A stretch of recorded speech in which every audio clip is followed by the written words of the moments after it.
Hey guys, tonight we're slipping into the itchy, rain-soaked world of someone who rarely makes the history books, unless they're being hunted, hanged, or whispered about in candlelit taverns.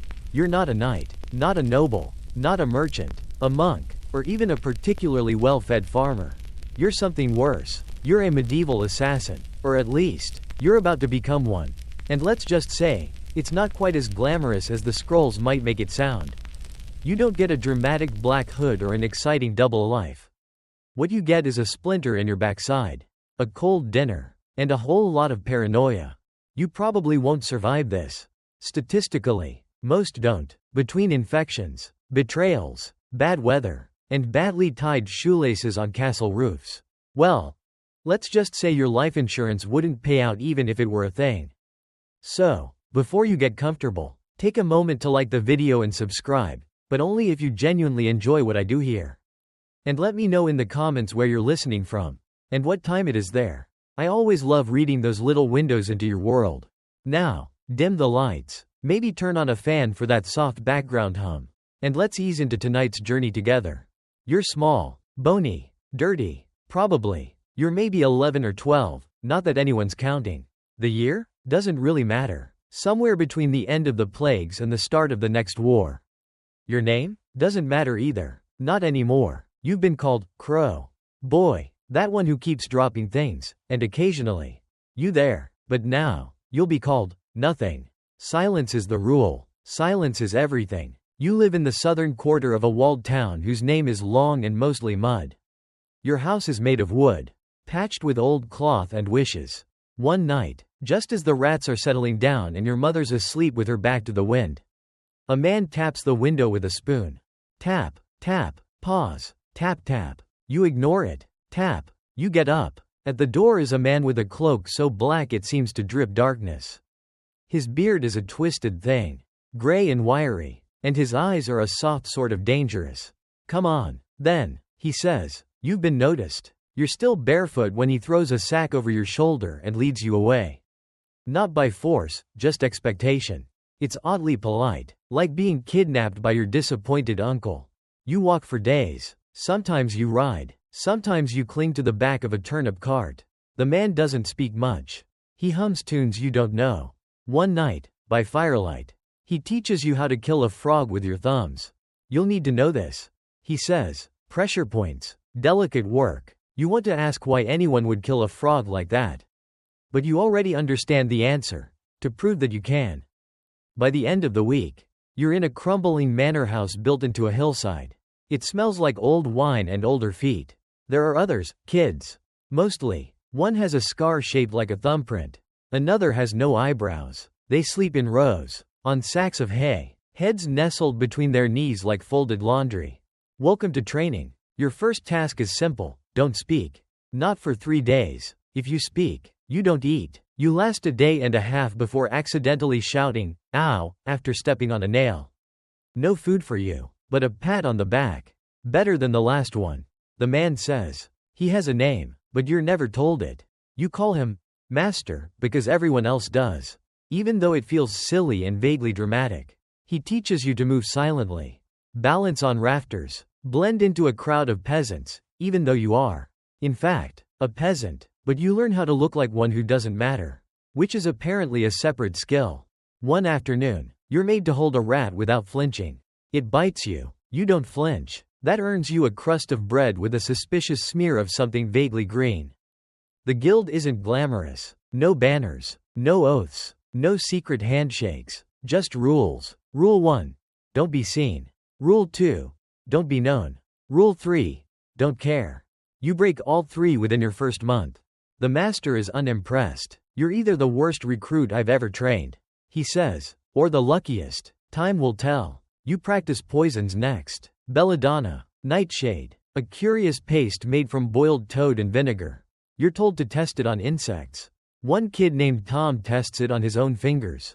He sleeps for 2 days and wakes up believing he's a goose. He's sent away. At night, you dream of knives and cows.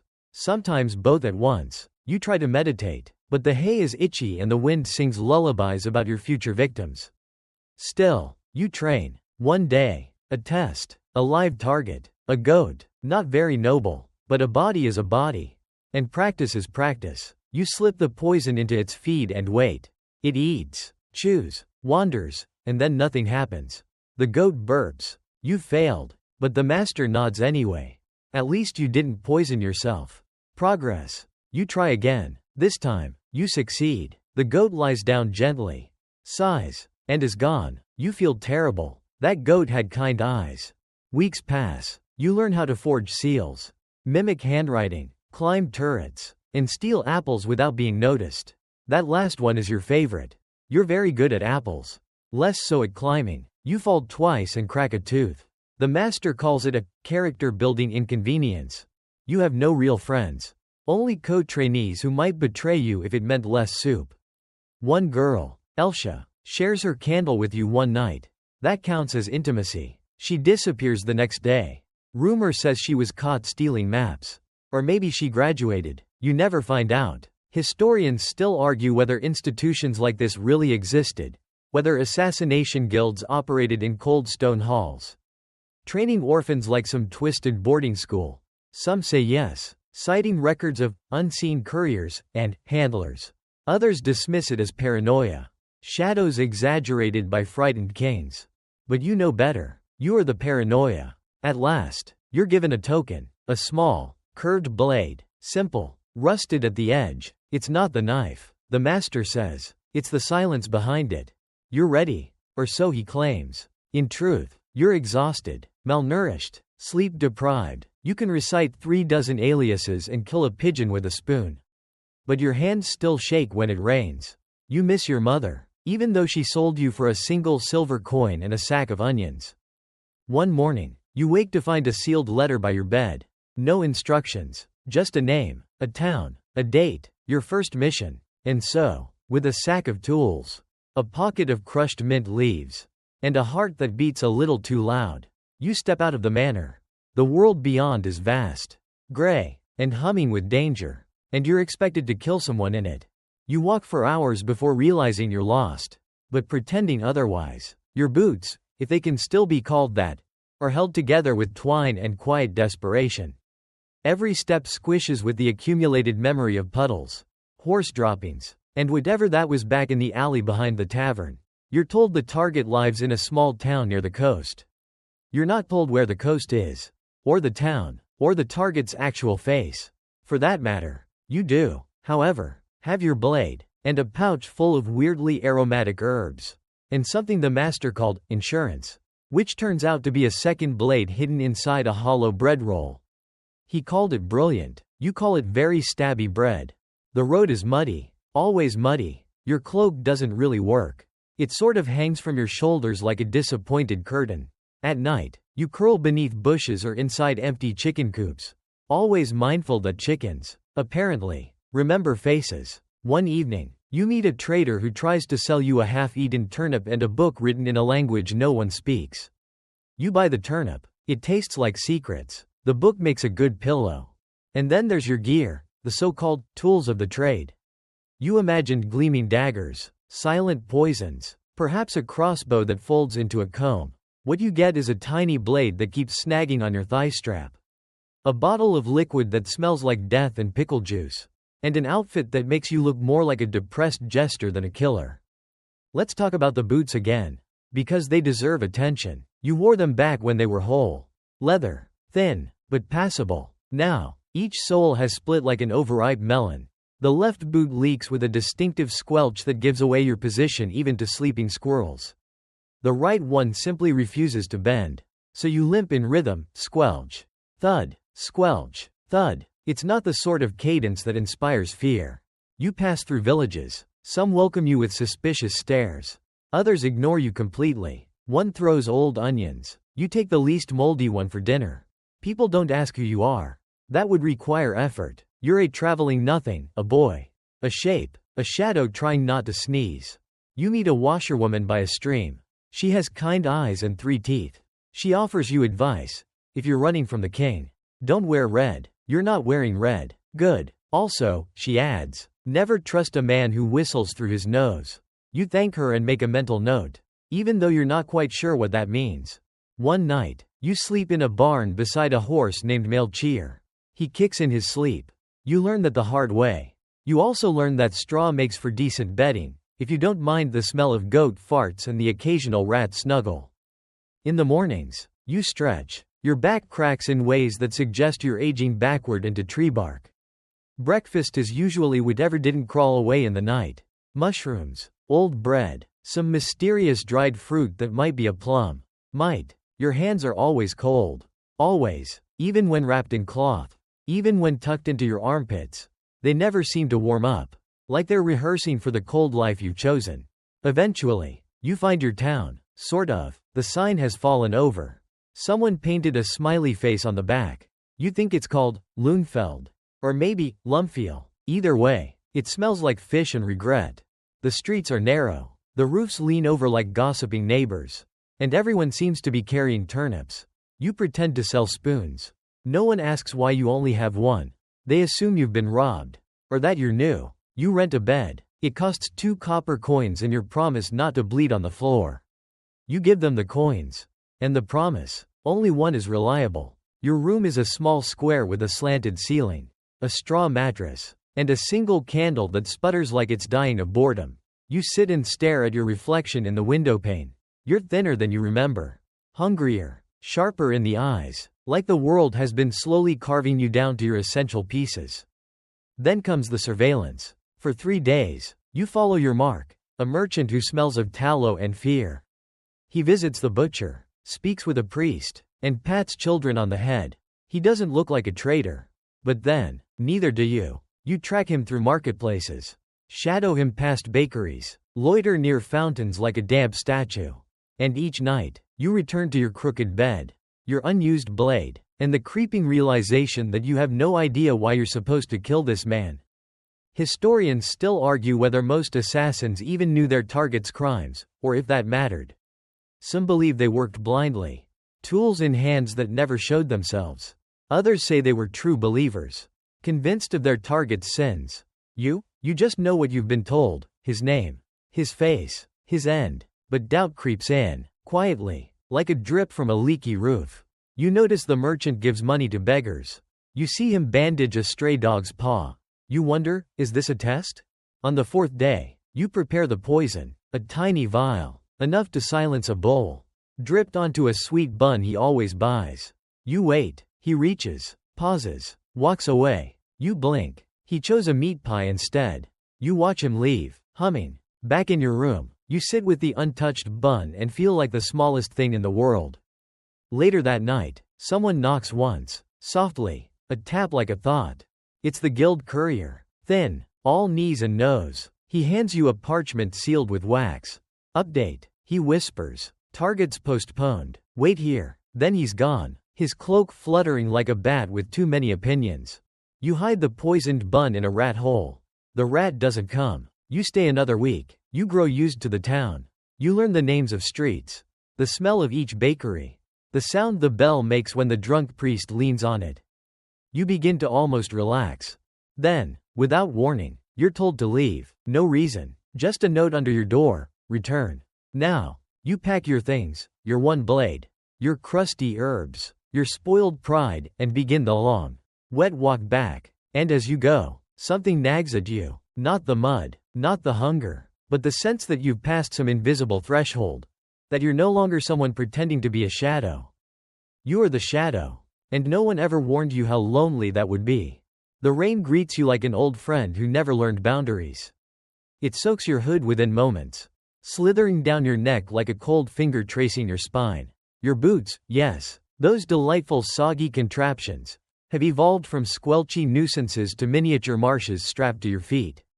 You begin to suspect they have names, personalities, possibly a vendetta. The road home isn't really a road anymore. More of a suggestion. Mud, rocks, and puddles full of secrets.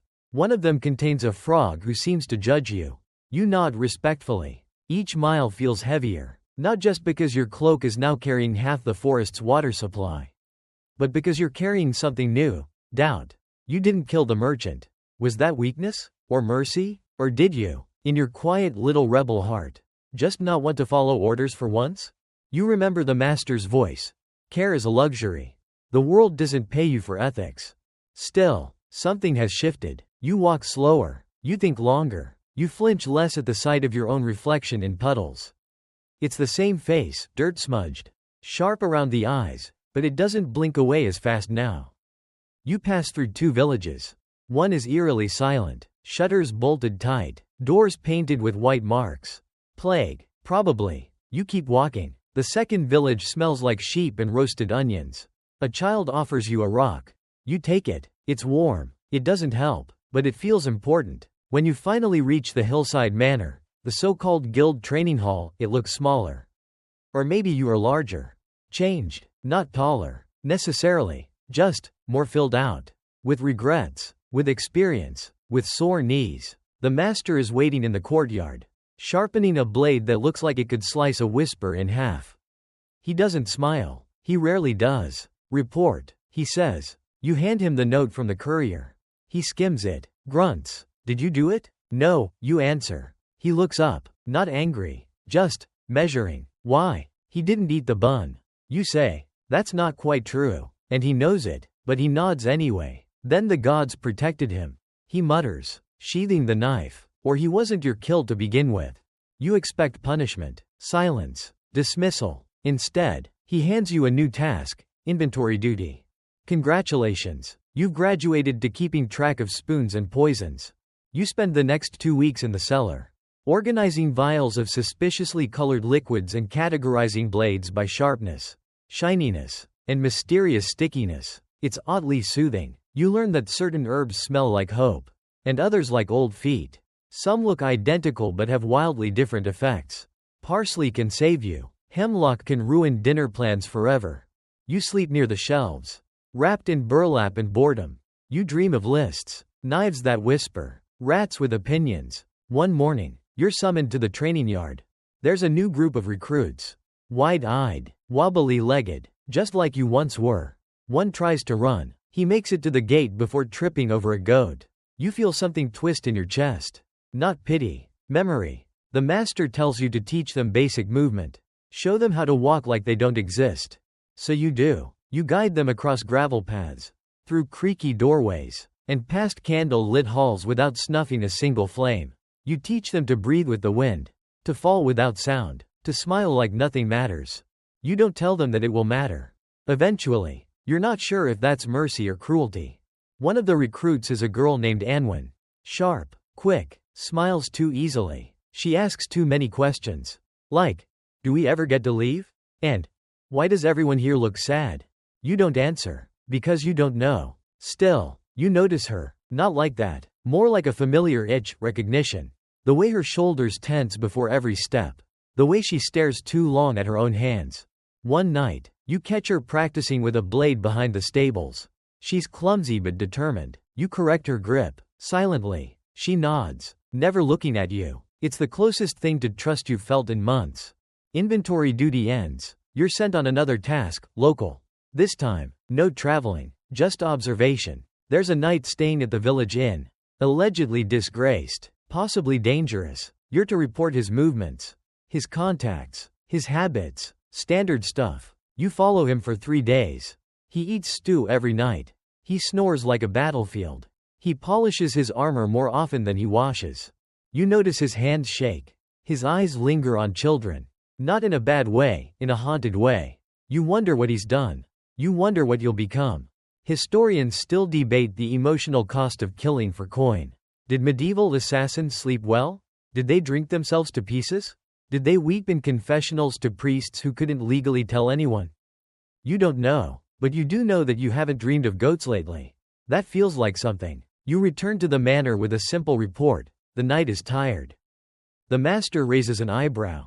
So are we all, he says. Go clean the practice blades.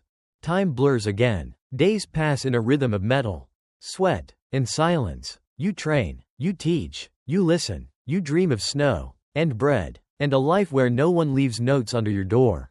Then one day, the master calls you into his study. A rare event. You've lasted longer than most, he says, pouring you something vaguely tea-shaped. Still want to be a ghost?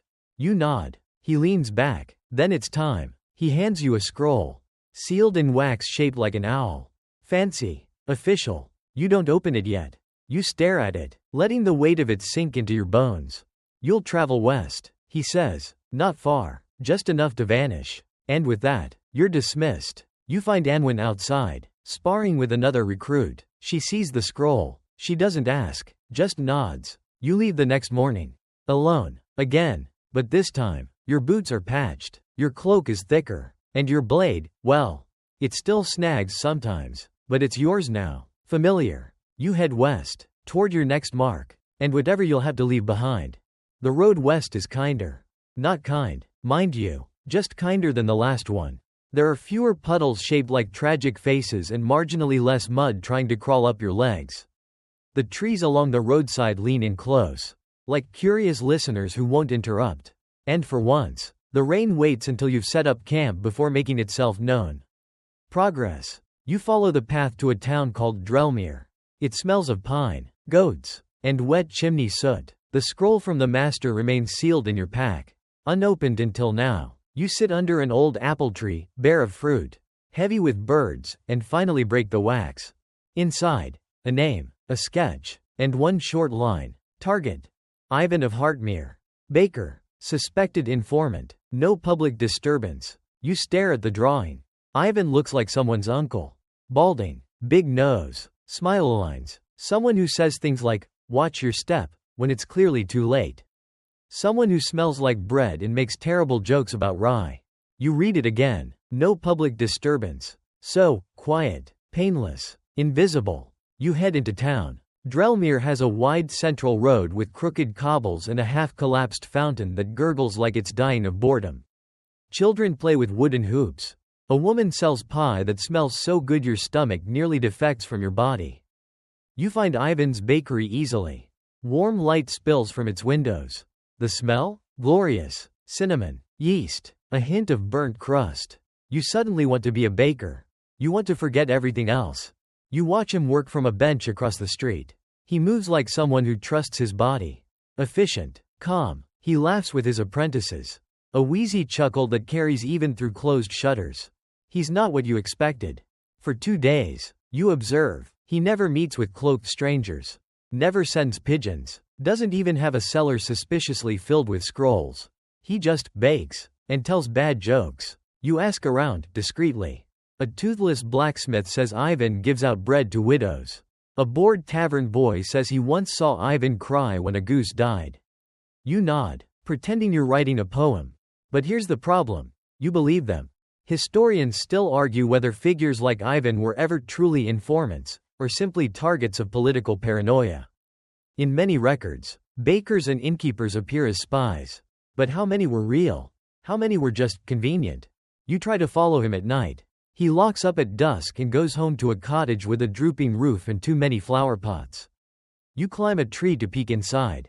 He reads by firelight, probably romances, or cookbooks. On the third night, you slip inside. The back door isn't even locked. You move like fog, past the proofing trays, past sacks of flour stacked like lazy guards. You find the shelf with the morning's bread. You're supposed to slip a powder into one of them. Tasteless, quiet, no mess. Your fingers hover, then pause. You hear something. Footsteps. You melt into the shadows. It's Ivan. He walks in slowly, stretches, and hums to himself, a wobbly tune about windmills and dancing bears. He stops, looks at the bread, sniffs. Flour's off today, he mutters. Should have checked the bin. He sighs and tosses the whole tray into a sack marked, animal feed. You watch him leave. You leave too, empty-handed, heart-pounding. You don't sleep that night. Or the next. You send no report. You write no letter. You simply stay. Linger. Wait. One afternoon, Ivan finds you sitting outside the bakery. You've been watching me, he says, calm. You freeze. He offers you a roll. You look hungry. You take it, eat it, say nothing. He sits beside you. Whatever it is, he says, I probably deserve it, but not today. Maybe, not yet. You blink. He nods, and then gets up and goes inside. You don't move for a long time. The next morning, you leave town, scroll in your bag, blade untouched. No public disturbance. You wander the coast for weeks, avoiding inns, letters, and reflections. You pretend to be a shepherd's assistant for a while. You help herd sheep that hate you personally. You sleep in haylofts and tell yourself that you're still just delayed. One night, you dream of Ivan standing in a courtroom made of flour sacks, defending you with puns about buns. It's both hilarious and mortifying. Then the summons arrives. A courier finds you near the docks, where you've been watching seagulls fight over an eel. She hands you a note. Sealed. No words exchange. Inside. Return immediately. You sigh. Stand. Walk. The manor seems smaller every time. When you arrive, the master says nothing. He holds out a hand. You give him the scroll. He opens it, reads, looks at you. No kill, he says. You nod. He walks away. That night, you're summoned again, this time to the library. A room you're rarely allowed in. The master is there. So is an older man with spectacles and a robe that screams, retired philosopher. This is Brother Rowan, the master says. He keeps our records. He has a question. Brother Rowan clears his throat. Why didn't you do it? You shrug. Didn't feel right. He studies you for a long time. Then writes something in a thick, bound book. Interesting, he says. Your instincts override your orders. That's rare. You're not sure if that's praise or warning. The master finally speaks. You're getting a new assignment. You brace yourself. Quartermaster's assistant. You blink. That's not a demotion, he says. It's a test. You'll handle resources, logistics, paperwork. You'll see how the shadows move from a different angle. You want to protest, but don't. He hands you a ledger. Heavy. Smells like dust and ink and centuries of secrets. Welcome to the bureaucracy of murder. It's oddly peaceful. No travel. No rain. Just lists. Charts. Codes you don't understand but learn to. You organize shipment records. Track blade distribution. Make sure the poison labeled sweet doesn't end up in the tea stash. You sleep indoors. Eat regular meals. Get ink on your nose. People start coming to you for things. Need a clean cloak? Ask you. Need to disappear for a month? You sign the form. It's not glorious, but it's real. One day, you pass Anwin in the hall. She's bruised but smiling. You're alive, she says. Mostly. She hands you an apple. Not poisoned. Probably. You bite. It's sour, but solid. And for the first time in weeks, you feel rooted. No running. Just one line at a time. One clean ledger page. And the quiet knowledge that your next move may not involve a blade at all. You learn that paperwork, much like poison, is slow, subtle, and far more dangerous than it looks. It arrives in stacks, parchment curled at the edges, covered in the spidery handwriting of agents who clearly never learned penmanship. Your job is to make sense of it all. Inventory, supply lines, personnel rotations, names, numbers, occasionally, a note written in code, inked in lemon juice and waiting for a candle's warmth to bring it to life. At first, you hate it, the repetition, the silence, the lingering smell of wax and mildew. You miss motion, even the cold, muddy kind. You miss tension, the feeling that something terrible might happen at any moment. Now the most dramatic part of your day is misplacing a quill. But gradually, the work reveals its secrets. You begin to see patterns. Who gets reassigned just before a mission fails? Which villages request more bandages than they should? Which names keep reappearing, quietly, like whispers you aren't meant to hear? There's power in this quiet corner of the guild. Not sword-swinging power, not rooftop-leaping drama, but the power to direct, to delay, to decide, without ever drawing a blade. And that power has no armor, no anthem, and no face, just a room, a quill, and a boy who used to kill goats. One day, you receive a parcel, wrapped in oilskin, unmarked. Inside, a pair of boots. Not new, not elegant, but strong, waterproofed, sewn with care, and in your size. No note, no explanation. You wear them anyway. Later that week, you're asked to shadow a mission, purely administrative, of course. Your job is to record observations, map routes, track expenses. You travel with 3 agents and 1 mule who hates everyone equally. The mission is simple. Retrieve a sealed message from a nobleman's estate. Avoid detection. Return without fuss. It goes badly, of course. The nobleman is unexpectedly home. The guard dog is much faster than advertised. One of the agents sprains her ankle falling into a wine vat. The mule kicks a servant. You're nearly caught. But you're not. You help drag the injured agent through the woods, calm the mule with a handful of stolen carrots, and rewrite the mission report so it reads like a small hiccup instead of a flaming disaster. Back at the manor, the master raises an eyebrow at your embellished summary. You lied, he says. No, you reply. I edited for morale. He almost smiles. Almost. You're kept in logistics. Trusted now. Quietly. You're no longer watched. Not closely. That's the most dangerous kind of freedom. One evening, you're called to review a report filed by a field agent. Routine. Except, you recognize the name mentioned in the margins. Ivan, the baker. Still under observation. It says, suspected contact with local scribes. You stare at the ink. You have 3 options. Confirm the suspicion, deny it, or lose the paper entirely. You fold the report, tuck it in a book of agricultural data no one reads, and walk away. Historians still argue whether medieval intelligence networks were that well organized, if they had clerks and codifiers, or if everything was just whispered in alleyways. But you've seen the ink. The filing systems, the careful tracking of cloaks and blades and boots and bodies. Assassination is expensive, and someone has to do the math. You start receiving notes. Tiny ones. Folded corners of parchment left on your cot. No name, no seal, just questions. Do you know what you're part of? How many hands hold your pen? What do you not write down? At first, you think it's a joke. Rafa, maybe, or one of the recruits testing your nerves. But the notes keep coming. In stranger places. Tucked into an apple. Scratched into the inside of your spoon. Once, inked onto the bottom of your boot. You don't tell anyone, but you do start locking your door. You revisit old records, find holes, names erased, missions that don't line up, agents who vanished without explanation. You start building your own ledger.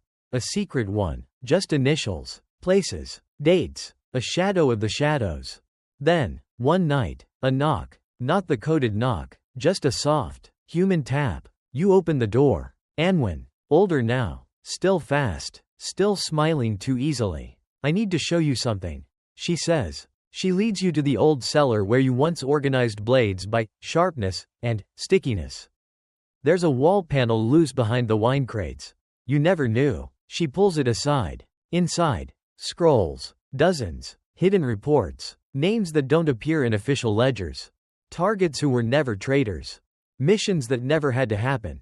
You look at her. She looks at you. I thought you should know, she says. You sit on the floor, surrounded by truth that smells like mold and betrayal. You whisper, why? Anwen shrugs. I got curious. And then, quieter, I got angry. You read by candlelight, long into the night. Every scroll peels back another layer. You see patterns you wish you hadn't. Names you've smiled at, places you've passed through. You remember the child with the rock, the rat who didn't eat the bun. Ivan's laugh. You begin to understand. Not all deaths are mistakes. But not all orders are clean. And the cleanest blade is still a blade. You wake to candle stubs and a back stiff from stone floors. The scrolls you and Anwen read last night still scatter the cellar around you like a broken puzzle. Some are incomplete, others encoded, but the pattern is unmistakable now. Kills that didn't match the claims. Agents reassigned after hesitating. And targets, well, some of them seem more like obstacles than enemies. Anwen brings you stale bread and a small jug of watered wine. She's quiet, tense. You don't talk much that morning. You don't need to. There's a shared understanding now.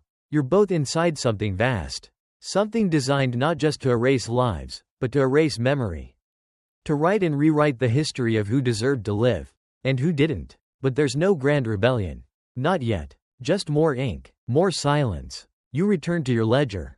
Only now, you begin hiding extra notes in the margins. Questions the official records won't ask. Tiny symbols only you understand. A new system growing in the shadows. Your first test comes the following week. You're tasked with verifying the travel plans of an agent en route to a corrupt local official in a distant northern township. Everything checks out, except the name. It sounds familiar. You dig. Find a scribbled memo. Nearly erased. Target may possess documents linked to Kramer's collapse. Keep operation discreet. Use local fire cover if needed.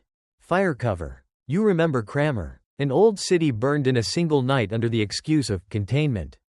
The target here, you realize, isn't dangerous. They're inconvenient. You file the report. You change the destination to a village 3 miles east. You delay the horse requisition form by a day. You send a courier to that township ahead of schedule, posing as a spice trader, just to say hello. And the agent never finds their target. Officially, records were misplaced. Unofficially, you feel your pulse again. But it's a dangerous rhythm. Because sabotage has a sound. 2. You start hearing whispers in the hall. You see the clerk? Something's changed. Too many files going missing. You stop staying in the same quarters every night. Rotate between storerooms, lofts, even once behind the kitchen chimney. You eat alone. Walk the long corridors like a ghost unsure of his own name. You miss the simplicity of failure. Of being bad at something honest.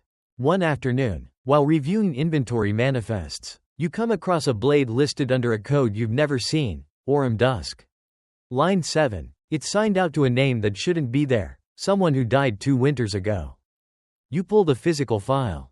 The blade is real, still in storage, untouched. You file it back, close the drawer, and that night, you leave a scroll on the master's desk.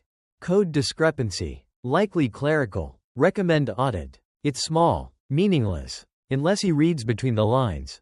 2 days later, the inventory hall is restructured.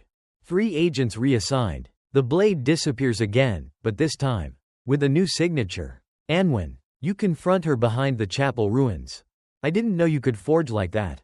You say. She smirks. I didn't know you could lie like that. You sit beside her, watch the wind drag leaves through the gravel. Why the blade? You ask. It was never about the blade. She says. It's about the line. Line 7 means off book. You nod. You understand. Sometimes history isn't written with facts.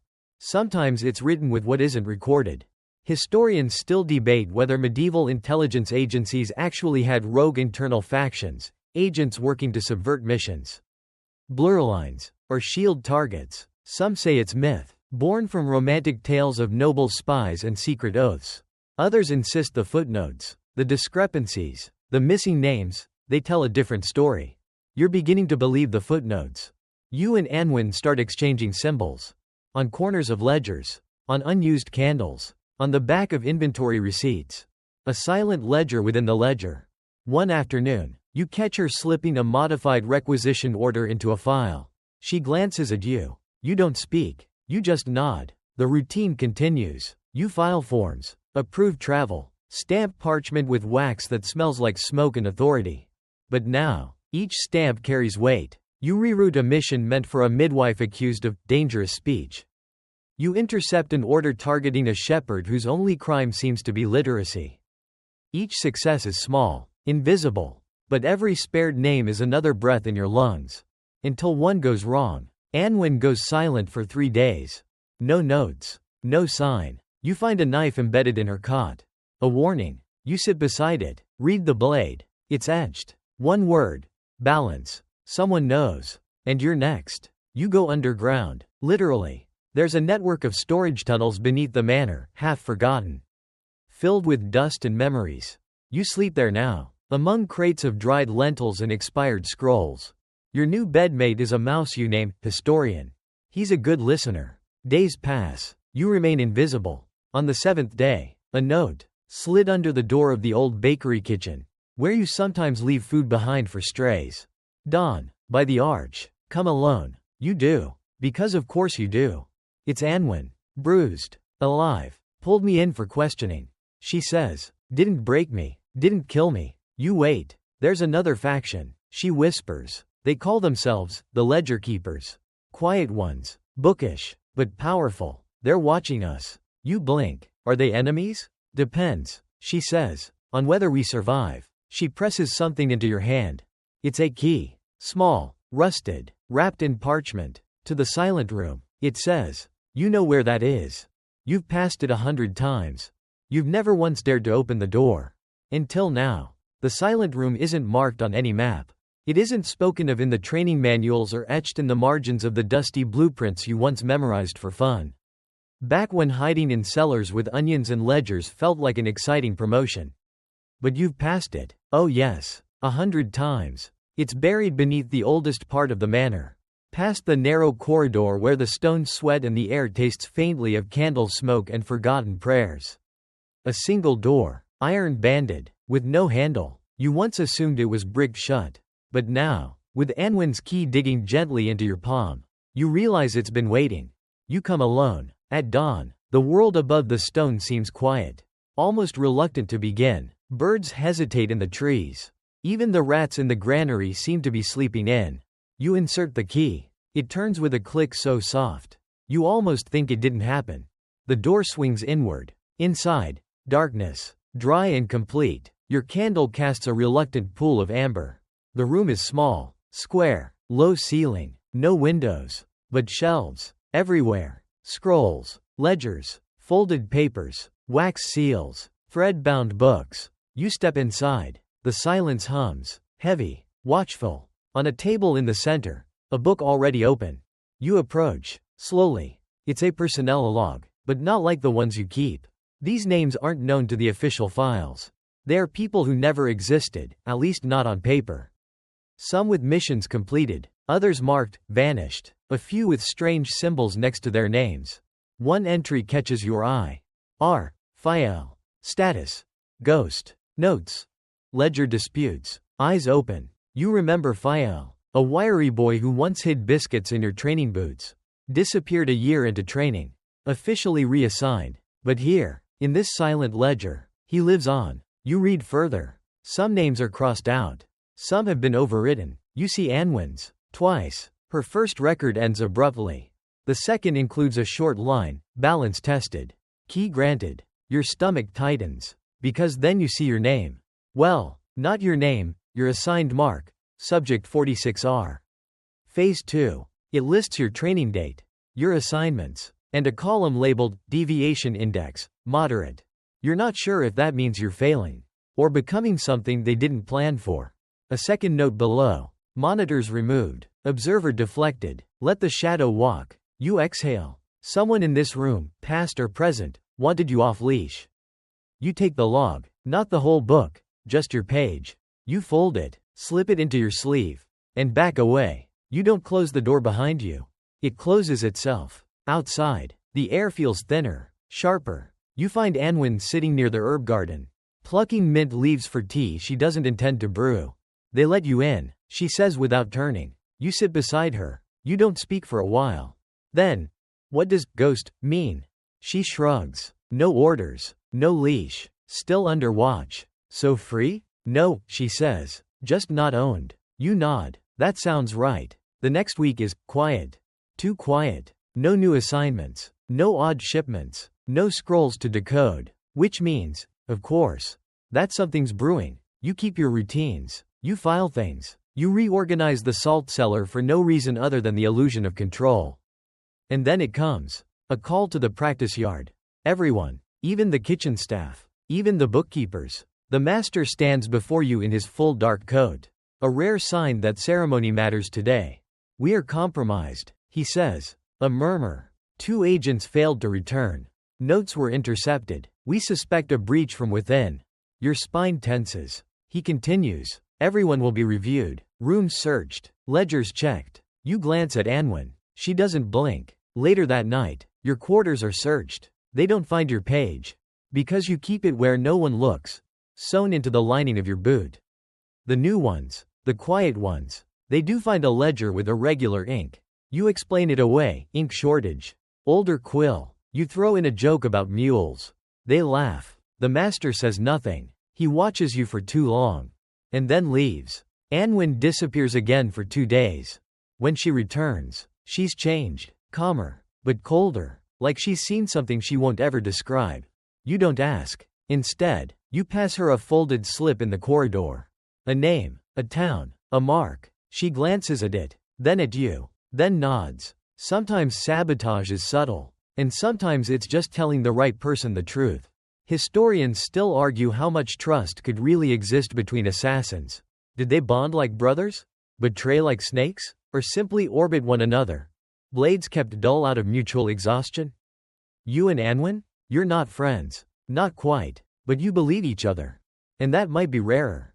One evening, a scroll arrives on your cot. No seal. Just ink and a single sentence. The room knows you. That's all. You sleep poorly. Dream of books with teeth. Scrolls that speak. Of a master who smiles just once, right before the room swallows you. When you wake, your boots are beside your bed. Polished. And you didn't polish them. You check the lining. Your hidden page is gone. But in its place, a second. Fresh ink. New words. Deviations continue. Let it unfold. You breathe. Then laugh. Softly. Because apparently, you've just been promoted. And no one told you what the job is. The manor hums with unfamiliar energy when you wake. The corridors seem tighter. The faces, new and old, tilt a little longer in your direction. People nod slower. Footsteps pause near your door before moving on. There's no open suspicion. Not yet. But there's awareness. And that, in your line of work, is nearly as dangerous as a blade at your back.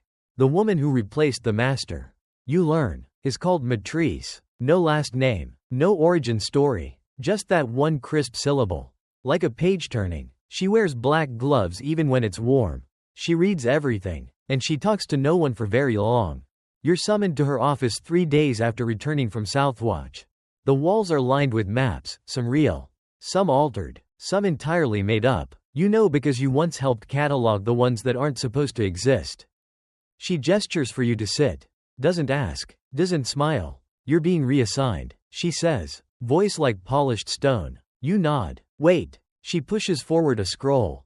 Sealed with plain wax. Open it later, she says. Not now. A beat of silence. You did good work in Southwatch. Quiet work. We value that. Then, after a pause, don't let your curiosity outrun your discipline. You don't reply. You're not supposed to. She dismisses you with a flick of her hand. You leave the office feeling like you've just escaped a very well-decorated noose. Back in your room, you open the scroll. The instructions are vague, dangerously so. Target. TARS. Location. Borderlands. Purpose.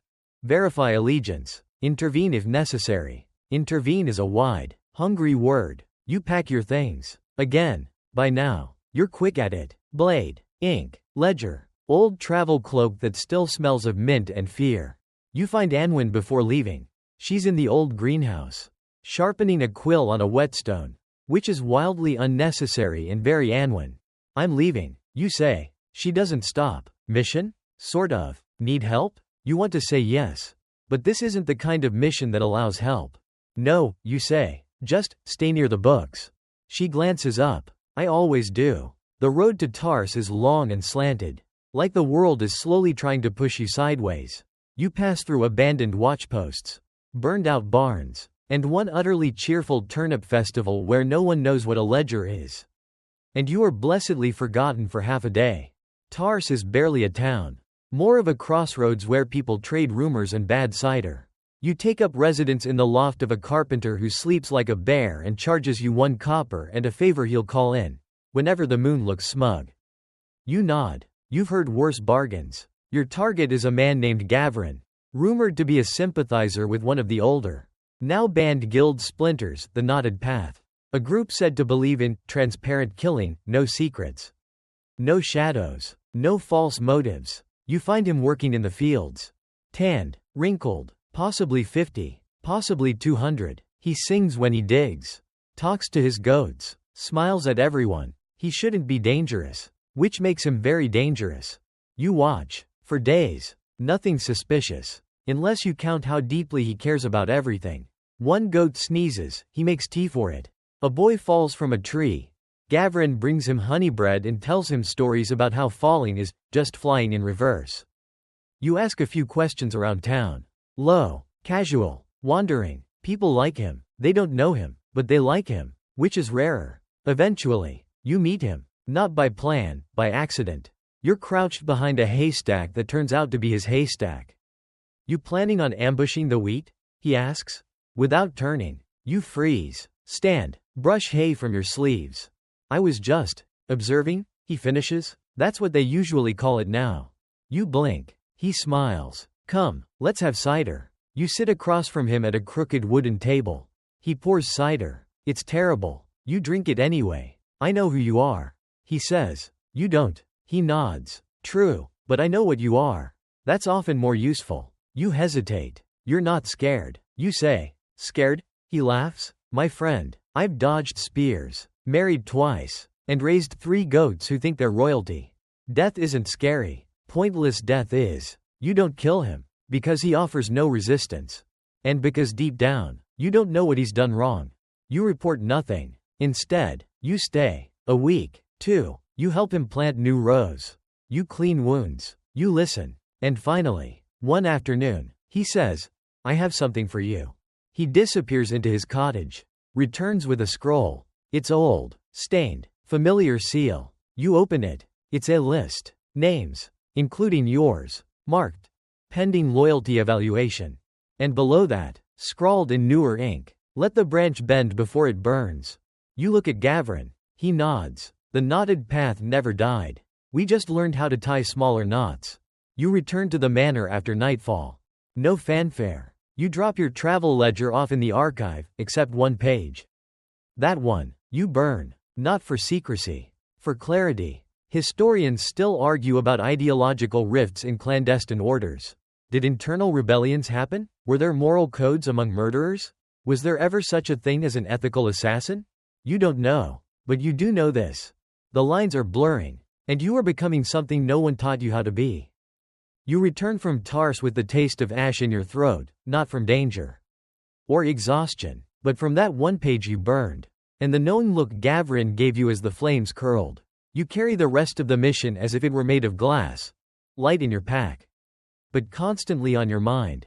Not reporting him wasn't defiance exactly, it was revision. A small edit in a very long book.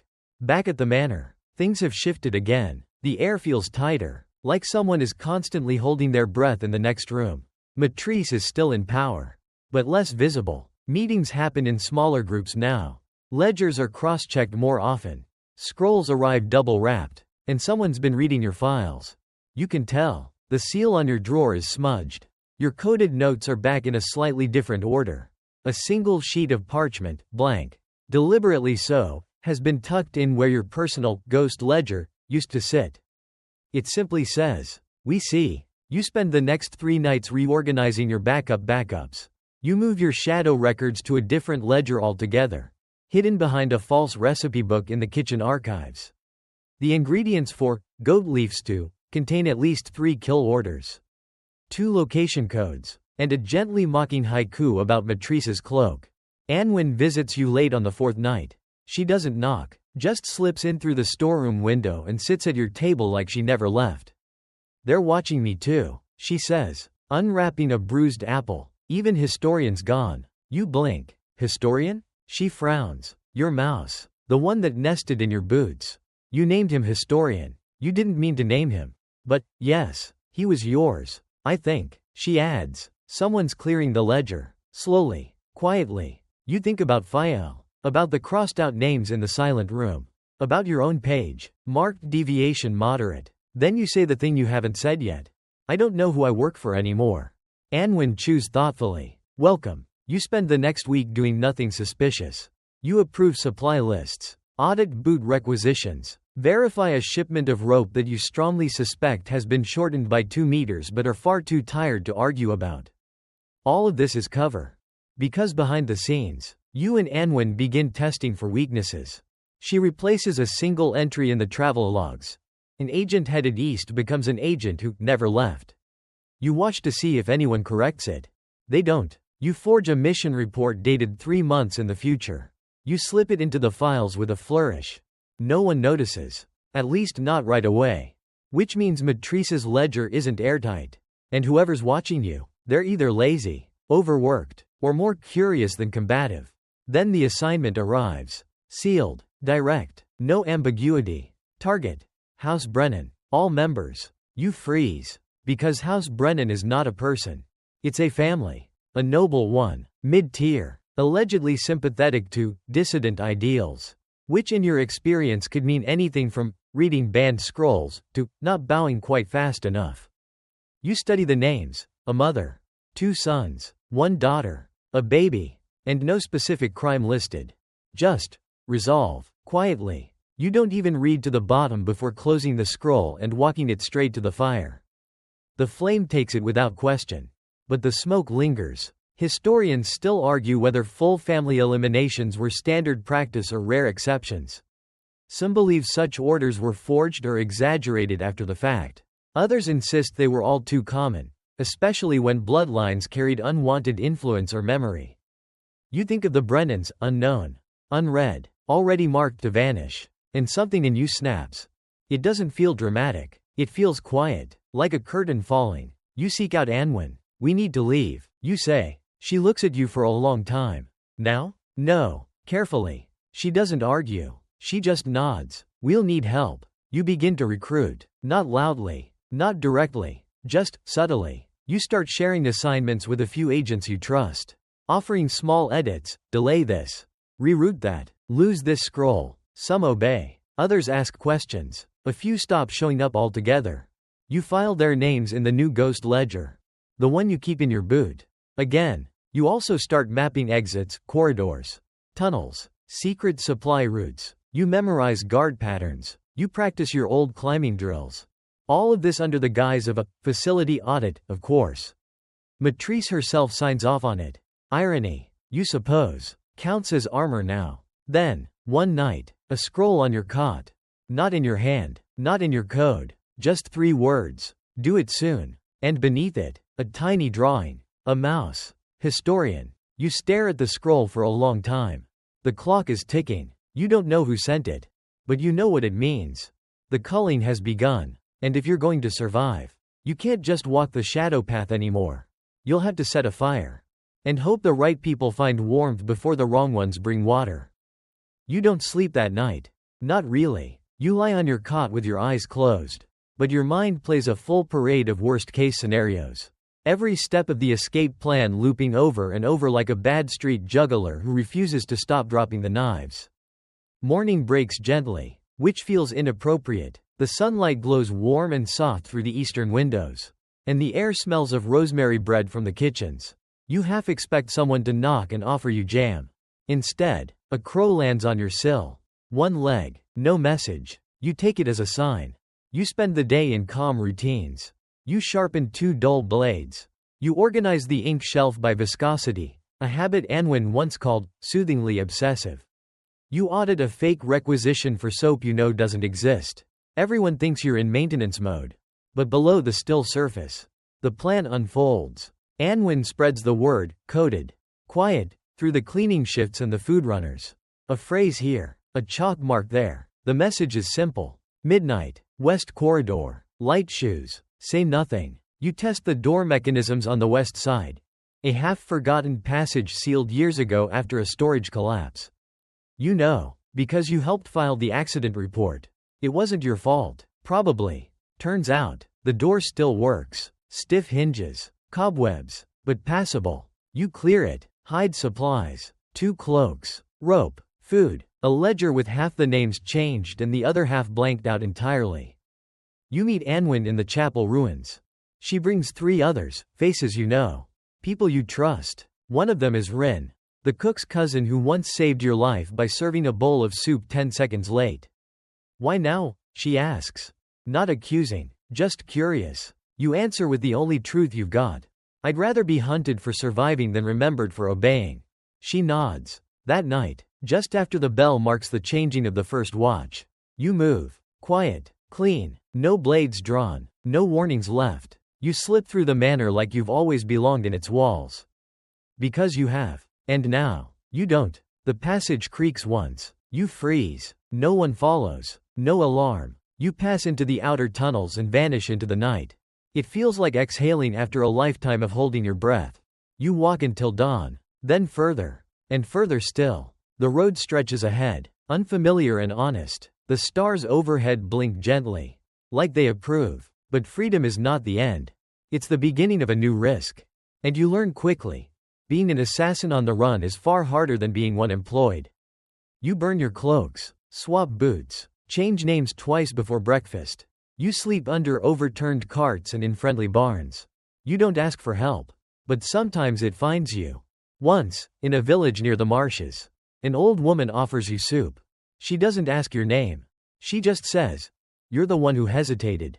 You blink. She smiles. And serves the soup. In the weeks that follow, You travel by memory, to the places behind the stories. You find a girl who once smuggled scrolls through song lyrics and now runs a roadside puppet theater. She hugs Anwen, says nothing about the past. You find Gavrin again. He doesn't seem surprised. He just hands you a carrot and says, "The goats missed your face." You begin to rebuild. A network, not a guild. A whisper chain. The old knotted path, retied. No ranks, no masters, no ledger but memory. And one rule. If the blade must fall, let it fall honestly. Historians still argue whether there were assassins who turned away, who chose not to kill, who made new systems in secret. Some point to village records full of strange disappearances and unexplained peace.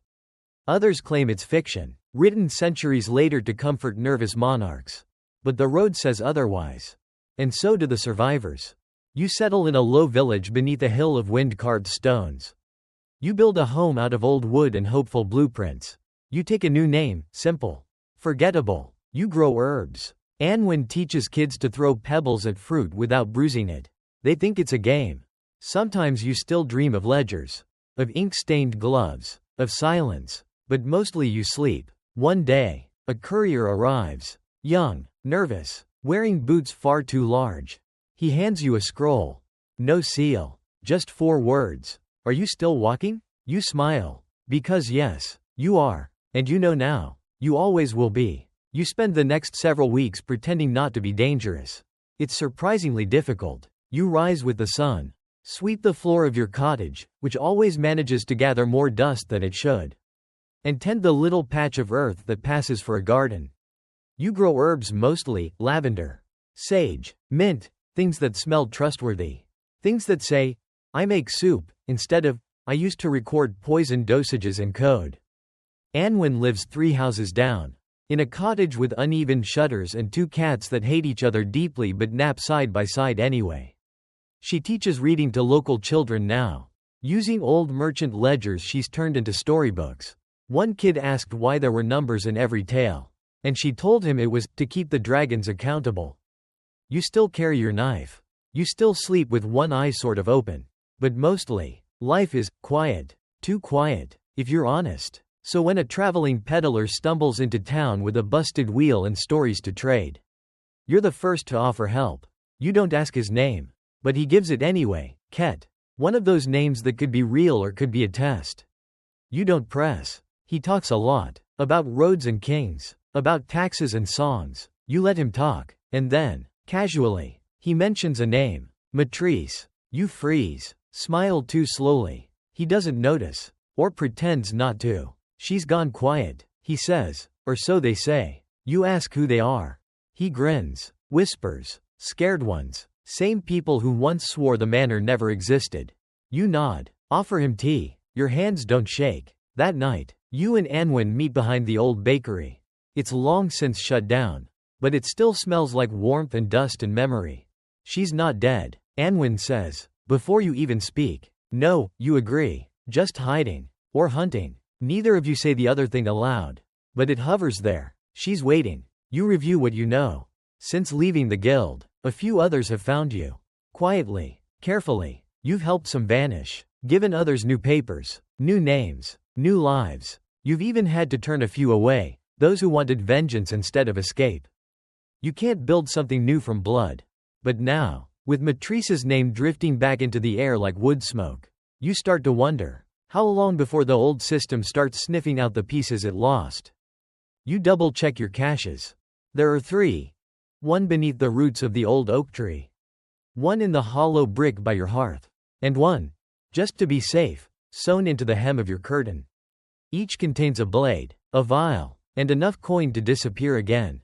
But you don't want to run. Not again. You talk to Anwen about preparing. Not a fight, she says. A choice. For everyone. So you start traveling again. Not far, just to the nearby villages. You speak with quiet people who look over their shoulders too often.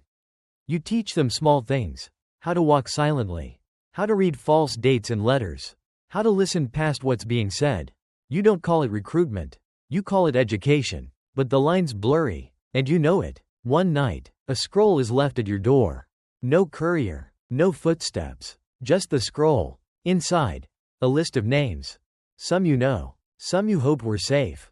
Beside each name is a mark, a dot, a line, a cross. 3 of the names are already gone.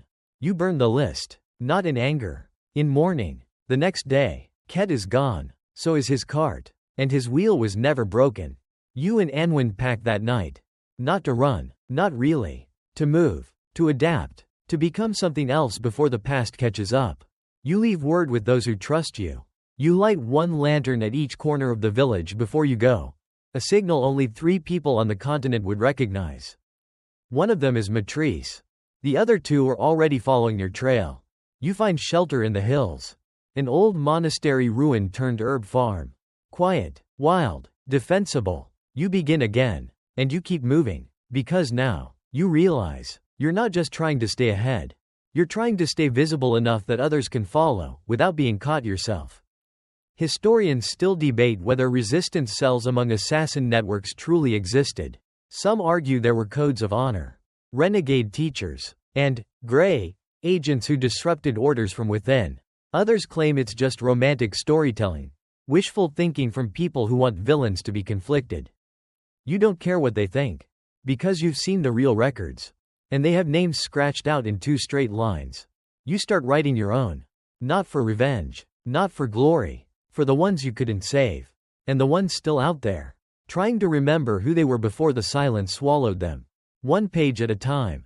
Ink and intention, memory and mercy. Rain finds you again in the hills.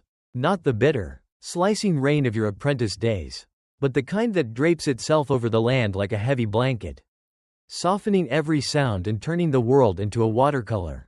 It taps on the old monastery's broken roof tiles with the politeness of someone asking to come in. And you let it. The walls here are half crumbled. Moss climbs everything like it owns the place. 1 tower still stands, tilting slightly as if reconsidering its life choices. Unwind has claimed that tower. She sleeps in the belfry now. Says it helps her think. You think she just likes the height. You've been here a month. And somehow, people keep finding you. Not in droves. Not enough to raise alarms. Just 1 here, 1 there. A former runner from the northern chapter who used to ferry messages in the seams of embroidered handkerchiefs. A mapmaker who coded secrets into decorative flourishes. A woman with a cane who once posed as a midwife for 3 years while collecting information on 3 dukes and 1 duchess. The duchess was the most dangerous. Apparently, she carried poison rings and knew 5 languages. They arrive quietly, stay for a night, sometimes longer. They bring news and warnings. Word is, the ledger has returned. Not Matrice exactly. Something beyond her. A reformation. New leadership. Old intent. Same sharp ink. And they're hunting what they call the diverged. That includes you. You spend your mornings rebuilding the herb beds, pretending you're not terrified. You spend your afternoons copying names into a new book. Not a kill book. A memory book. Each page has 3 parts. Name. Real name, if different. What they tried to save. You start with Ivan, the baker who was never a traitor. Then Fael. Then historian. Your mouse. Even he gets a page. You owe him. You call the book Ashlight. Because that's what the past feels like now, something that still burns. But only when the wind catches it. Unwind begins training again. Not formal drills, more like reminders. How to fall on purpose. How to land without a sound. How to pass a message using only the buttons on your sleeve. She tells you, if we have to run, we'll run. If we have to fight, we'll be clever about it. But if we have to hide, we vanish properly. You finish. You hold lessons once a week now. Not just for ex-assassins, but for the villagers nearby. A quiet class in an overgrown courtyard.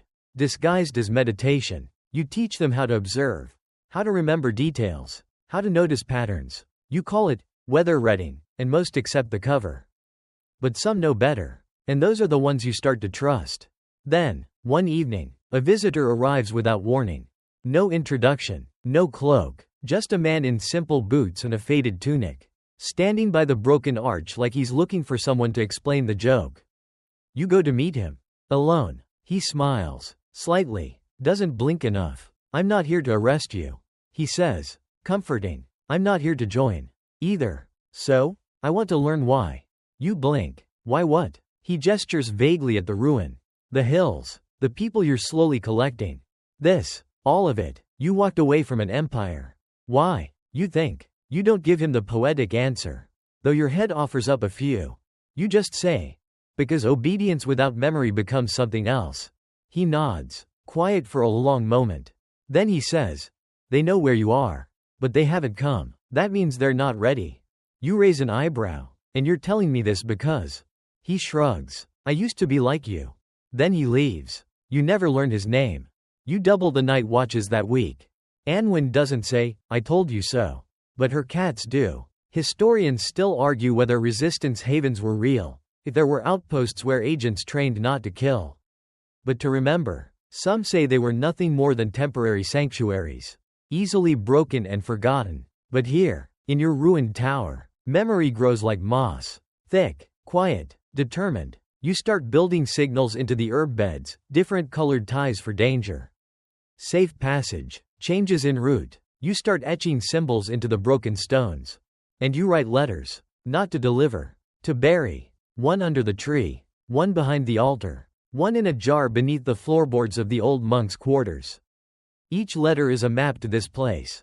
Each one begins. If you're reading this, you're already safe. You don't know how long this will last. But you've learned not to fear the rain anymore. You let it wash the dirt from your hands. And prepare the soil for new names. Your sleep patterns are no longer yours. You rise when the wind shifts direction. You wake when a pinecone hits the roof wrong. You dream in fragments, sometimes Ivan's bakery. Sometimes Matrice's ink-stained gloves. Sometimes just the sound of a page turning endlessly in the dark.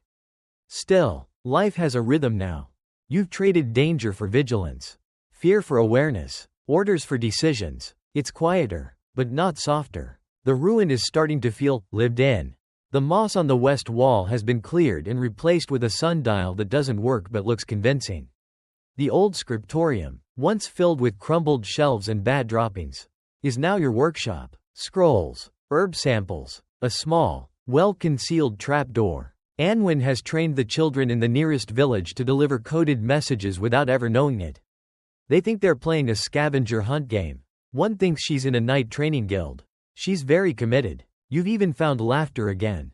Short bursts, the kind that surprises you when it arrives. Until, of course, the next message comes, delivered not by a courier, but by wind. It's tacked to your door with a black thorn. Just 2 words. She's listening. You don't ask who she is. You already know. Matrice. You burn the note. The smell of scorched thorn is strange, sharp, almost metallic, a scent that doesn't belong to nature. You keep the ashes. That evening, Anwen joins you on the roof of the ruined chapel. You both sit in silence, watching the trees lean with the breeze. She says, if she knows where we are, why hasn't she come? She's not ready, you say. Then after a pause, or she's waiting for us to make the first move. You both stare at the horizon for a while. She wouldn't underestimate us, Anwen murmurs. She'd count on us underestimating her. You nod, then ask, do you still think about it? Anwen glances sideways. The manor? No. The life. The part of us we left there. She doesn't answer immediately. Then, softly, I don't miss the mission. I miss the clarity. You understand, deeply. Back then, your world was small. A name. A location. A time. You were a blade. Now, you're something blurrier. And blur requires choices. And choices carry weight. You don't sleep that night. Instead, you return to your ghost ledger. The one you now keep in the false bottom of the grain bin, which doubles as your thinking seat and occasional napping spot. You turn to a blank page and begin writing something you haven't written in years. A plan. Not an escape plan. Not a kill list. A message. You draft it like a letter. But it's not for one person. It's for all the names you couldn't save. For the ones you burned. The ones you betrayed by following orders you didn't question soon enough. You write, this isn't a rebellion. It's a refusal to vanish. You pause. Add another line. We're not ghosts. We're memory walking. You seal the page. Copy it. 5 times. The next day, you send each one with a different messenger. One in a loaf of bread. One in a carved toy. One in a bottle meant for fishers. You don't know who will receive them. You only know that you're not waiting anymore. Anwen agrees. She's already training 3 new arrivals. One has a limp, but perfect hearing. One pretends to be slow-witted but memorizes faces in seconds. The third hasn't spoken a word in a week but carves maps into bread crusts with her fingernails. You set them tasks. You let them fail. You let them choose. You don't give orders. You ask questions. And slowly, something builds. A structure without bricks. A chain without locks. One afternoon, while tending the herb garden, you uncover something, not buried deep. A coin, flat, worn, with the mark of the original guild. You stare at it, because you didn't bury it. And no one you trust did either. You show it to Anwen. She flips it over, reads the single word etched on the other side. Wait, you look at each other. You check the perimeter, nothing out of place. But the feeling returns, that sense of being almost seen. Later that night, a voice, not a stranger's, Matrice, in your dream, or maybe not, she says, calmly. You've written your own ending. Now let me write mine. You wake with her name in your mouth and blood on your lip. You've bitten yourself hard. You spit, and you begin to write again. A second message. This one not for the network. This one for her. You don't send it yet. But it reads, I'm not hiding, I'm teaching. And they're listening. Historians still argue whether exile turns killers into leaders.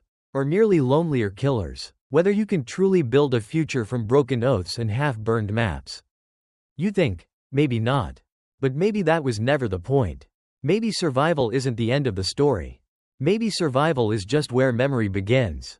And now, your memory has a name. Ashlight. A place where the wind carries warnings. And the fire writes letters. A place that used to hide you. And now hides others. Until it's time to stop hiding at all. There's a stillness in the air now. The kind that settles just before a storm you can't see yet, but feel in your bones. The birds fly a little lower. The wind skips fewer stones. And even the silence around the monastery seems to be leaning in. Waiting. Anwen says it's nothing. You both know better. But you keep moving. The garden needs weeding. A new batch of recruits, though you don't call them that, need orientation. One of them thinks you're a monk. Another thinks you're an herbalist. The third hasn't spoken at all but sharpens every stick she finds and keeps them under her blanket like tiny wooden daggers. You admire the initiative. You start telling them stories. Not all true, but not lies either. Parables, maybe, or coded memories. You tell them about a baker who gave away bread to widows. About a frog that taught silence. About a goat that died so you wouldn't have to. They don't understand yet. That's fine. They will. One of them, Marin, asks what you were trained to be. You pause. Necessary. You say. She doesn't ask again. You keep watching the horizon. The storm doesn't come. Not yet. But messages do. Bits and pieces of the old world creeping back in. The knotted path has surfaced in 2 northern towns, gently. Carefully. Distributing safe names and soft lies. Someone calling themselves Raphael is writing again. You doubt it's the original. Someone is impersonating Anwen. Less flattering. Very poetic. They keep misquoting her. One message makes it to you wrapped in the lining of a traveling merchant's saddlebag. Ledger eyes in Sorellen. 2 agents gone. Possible fracture inside. Another. Scratched into the base of a clay pot you almost smashed by accident. A girl with ink on her hands asks about bread and forgiveness. The symbols are spreading. Your little code marks, circles within lines. Marks beneath signatures, have been seen on church walls. Market stalls. Even a brothel door. That one was probably a mistake. But the point stands. Someone out there is watching. Learning. Echoing. You begin to wonder. Is this how Matrice feels? Seeing signs you didn't authorize? Messages that sound like yours. But aren't? It's a strange kind of mirror. You check your perimeter every day now. It's ritual. The wall cracks. The herb beds. The tree roots. One afternoon, you find a footprint near the chapel ruins. Small, deliberate, recent, and not one of yours. You leave it alone, because whoever left it didn't want to be caught. Not yet. That night, Anwen tells you she's had dreams. She doesn't believe in prophecy. Never did. But she says they're loud. You're always sitting in front of a fire. She says, but the fire doesn't give off heat. Just shadows. And Matrice is somewhere behind you. Not moving, just waiting. You nod. You've had that dream too. Or something like it. You start preparing. You don't say war. You say winter. You reinforce the walls. Rebury the old cache under the oak. Install a whistle line between your cottage and Anwen's tower. She carves new training dummies out of pine and teaches the kids how to fall without hurting themselves. They think it's fun. You let them. But when Marin finds a dagger buried in a basket of carrots, the illusion thins. You gather your circle that night.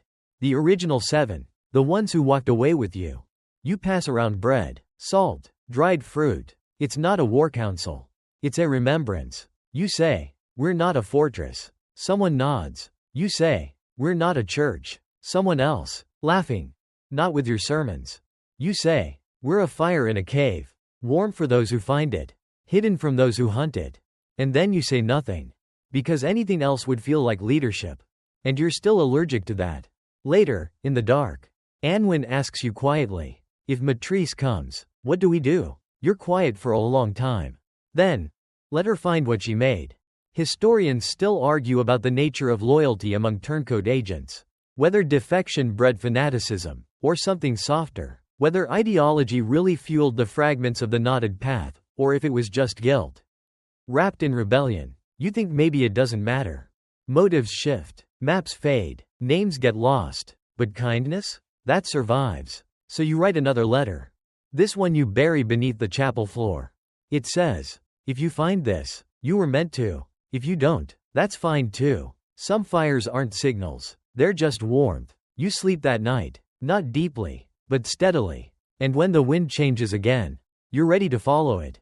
You walk without a cloak, without a blade, without even a ledger to weigh your pocket. A strange kind of nakedness for someone who used to carry 5 identities in the lining of their boots. The path Matrice chose isn't marked. Not officially. It winds through the brittle grass hills east of the ashlight and disappears into the roots of a forest that isn't on any of your maps. Of course it doesn't appear. You weren't meant to find it on paper. But you know how to follow silence. You know how to listen for footprints left in the air. You find the clearing just after nightfall. A ring of standing stones. Ancient and moss-kissed, crouched low like watchers too old to care. In the center, a fire that doesn't smoke. The wood crackles, but the flames rise in silence, licking at the night without disturbing it. And there she is, Matrice, exactly as she was, and not at all. Her gloves are gone, her hair shorter, but her eyes, the same ink-dark windows you remember from your evaluation day, watch you with unreadable calm. "Welcome back," she says. You don't answer. She gestures to a stone opposite her. You sit. The fire doesn't warm you. You speak first. "Why now?" "Because you didn't disappear," she replies. "You evolved. You sent the stone markers." She nods. "And the feather?" A pause. "That wasn't me. That catches you." She continues. "Others still watch. I no longer command them." You study her face. It's softer. Not vulnerable. But no longer wrapped in stone. "You came here with a choice." She says. "So did I." You wait. "There is no guild now." She says. "Not really. There's fragments. Ashes. Ideas walking around in borrowed bodies." She gestures toward you. "You built something. A memory." You say. "A possibility." She corrects. Another pause. "I should hate you." You murmur. "Do you?" "No." That seems to disappoint her more than a threat would have. "I trained you to obey." She says. "You learned to listen. I should have known that would turn." You watch the flames shift. You knew. "I suspected." "Then why train me?" She shrugs. Even the guild needed ghosts. Another silence. A branch cracks in the woods beyond the stones. Neither of you move. You've sent no kill orders in nearly a year. You say. She smiles faintly. "You've been watching." "I always watch." "I stopped the orders," she says, "because I wanted to see what filled the silence." You meet her eyes. "And? I found you." And there it is. The heartbeat of the thing. Not a confrontation. A reckoning. She stands, pulls something from her coat. A ledger. Worn. Familiar. She tosses it into the fire. The flames take it. And for the first time in your life, you hear paper scream. You both sit. Neither of you looks away. Historians still argue whether old guild leaders ever recanted, if remorse lived behind the eyes of those who built machinery from people. Some tales say they were executed. Others say they vanished into monasteries. One even claims a woman with ink-stained gloves became a midwife in a village where no children had been born in 20 years. You don't know what Matrice is now. But she's not who she was. You ask, "What happens now?" She replies, "That's your decision. You could return. I could. But I don't want to. You nod. You understand. You sit together until the fire burns low. She rises first, turns to go, pauses. If they come, she says. If the old ones regroup. They already have. You interrupt. She nods again, as if you've confirmed something she hoped wasn't true. I'll send no one after you. She says. But I won't stop others. I wouldn't ask you to. She hesitates, then says. You were always more dangerous when you cared. Then she disappears into the dark. You wait until the fire is ash. Then you bury the feather. Not hers, but yours now. A marker. A memory. You return to ashlight under the cloak of mourning. The wind tugs gently at your sleeves, as if checking to see what you've brought back. You walk through the gate. And every door opens. Anwen greets you without a word. She just steps aside to let you in. And tacked to your door? A note. Not in your hand. Just 4 words. The wind remembers everything. You smile. Because so do you. After Matrice, things do not return to normal. But something close enough settles in. Like the sound of a door that doesn't quite close anymore but still keeps the wind out. You don't speak of her. Not to Anwen. Not to the others. You write about it. Once. 3 pages tucked deep into the ashlight ledger. But you don't reread them. You just let the ink dry and move on. The fire she built is out. But its warmth, oddly, lingers. Instead of fear, there's movement. New arrivals trickle in. A boy who carries a flute with 1 broken reed and refuses to speak unless asked a question twice. A pair of sisters who walk the perimeter of ashlight backward every morning. Convinced it wards off followers. A quiet man with half an ear and a voice like a priest who teaches the children how to lie with grace. You make room, not just for them, but for what they bring, their habits, their shadows, their hopes. One day, a former agent named Oswin arrives with a donkey, 3 bolts of stolen fabric, and a coded map inked into his boot heel. He tells you he's here to retire violently. You offer him a room. He accepts. Neither of you defines violently. The children have started naming the hidden trails again. The Spine, Ghost Teeth, Blue Echo. You pretend it's just play. You mark every name in your private copy of the outer maps. One morning, Marin asks, "Are we the only place like this?" You want to say yes. You hope to say no. Instead, you say, "We're the only one you need to worry about." And she nods, satisfied. The structure of ashlight deepens. Not bigger, just more woven. Like someone took a spiderweb and folded it inward, layering its purpose into quiet echoes. Messages now pass through coded embroidery. Ashlight stitch, some call it, a series of knots and color shifts that can only be read from the hem of a cloak. Or a scarf. Or the laces of a boot. Someone else invents breadcode. You resist this innovation. Until you realize it's actually effective. Raisin placement becomes a whole language. You eat 3 accidental death threats before it gets refined. The watchers still loom. You know it. No one struck. Not yet. But signs appear. A mark carved into the base of a shared cup at the market. A spiral ending in an X. An old agent name resurfacing in a border town. A broken dagger found wrapped in silk on your doorstep. Familiar. Yours. Once. Anwen responds by digging new tunnels. She trains the older children in dispersal drills. She also begins a new book. She titles it, plainly, If We Vanish. Inside. A full record of how to rebuild. The herb gardens. The signal codes. The values. You write the preface. It begins. We are not a rebellion. We are a refusal. To disappear. To obey. To forget. Ashlight has no anthem, but the children hum something. Tuneless but persistent. It's enough. One evening, Oswin brings news. A new guild is forming. Not from the remains of Matrice's order, but from those who never left. They call themselves the Quiet Law. He says, they've rewritten the rules. No longer about guilt or allegiance. Now it's about symmetry.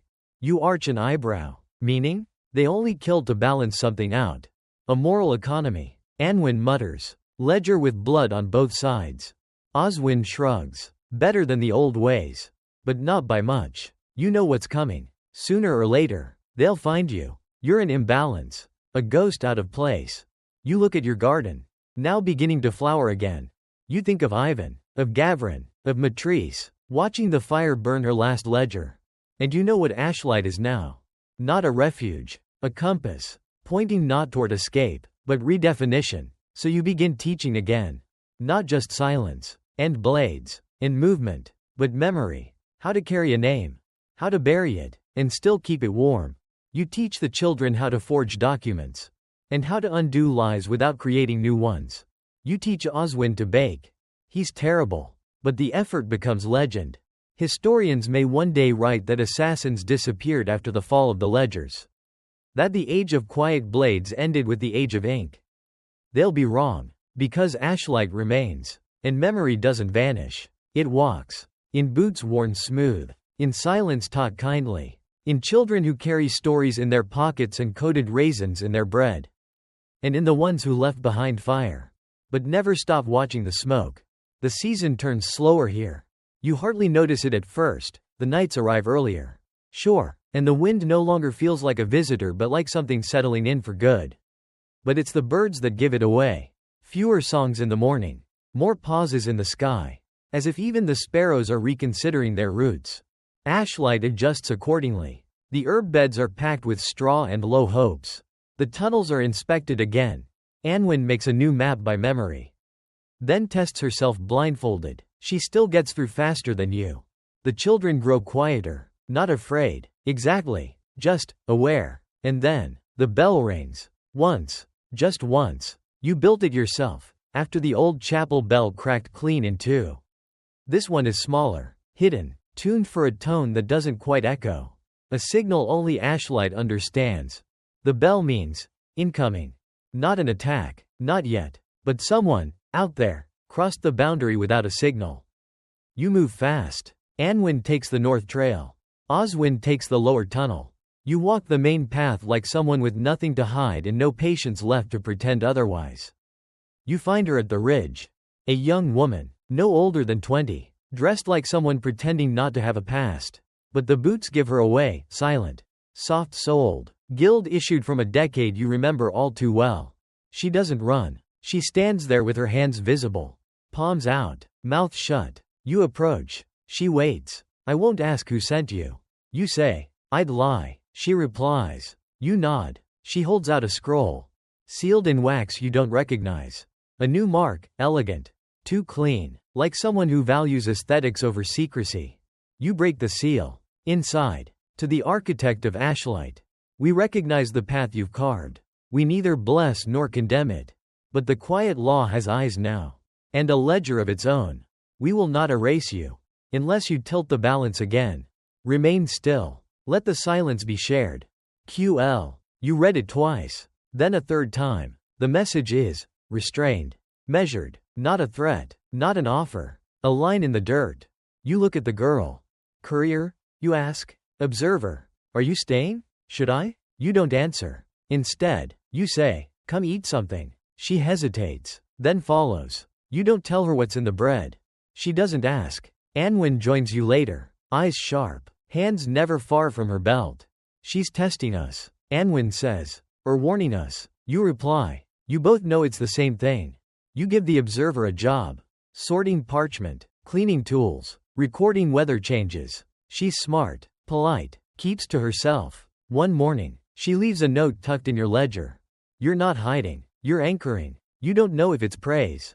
Or a diagnosis. Either way, she's right. Ashlight has become more than a place now. It's a rhythm. New arrivals no longer ask what it is.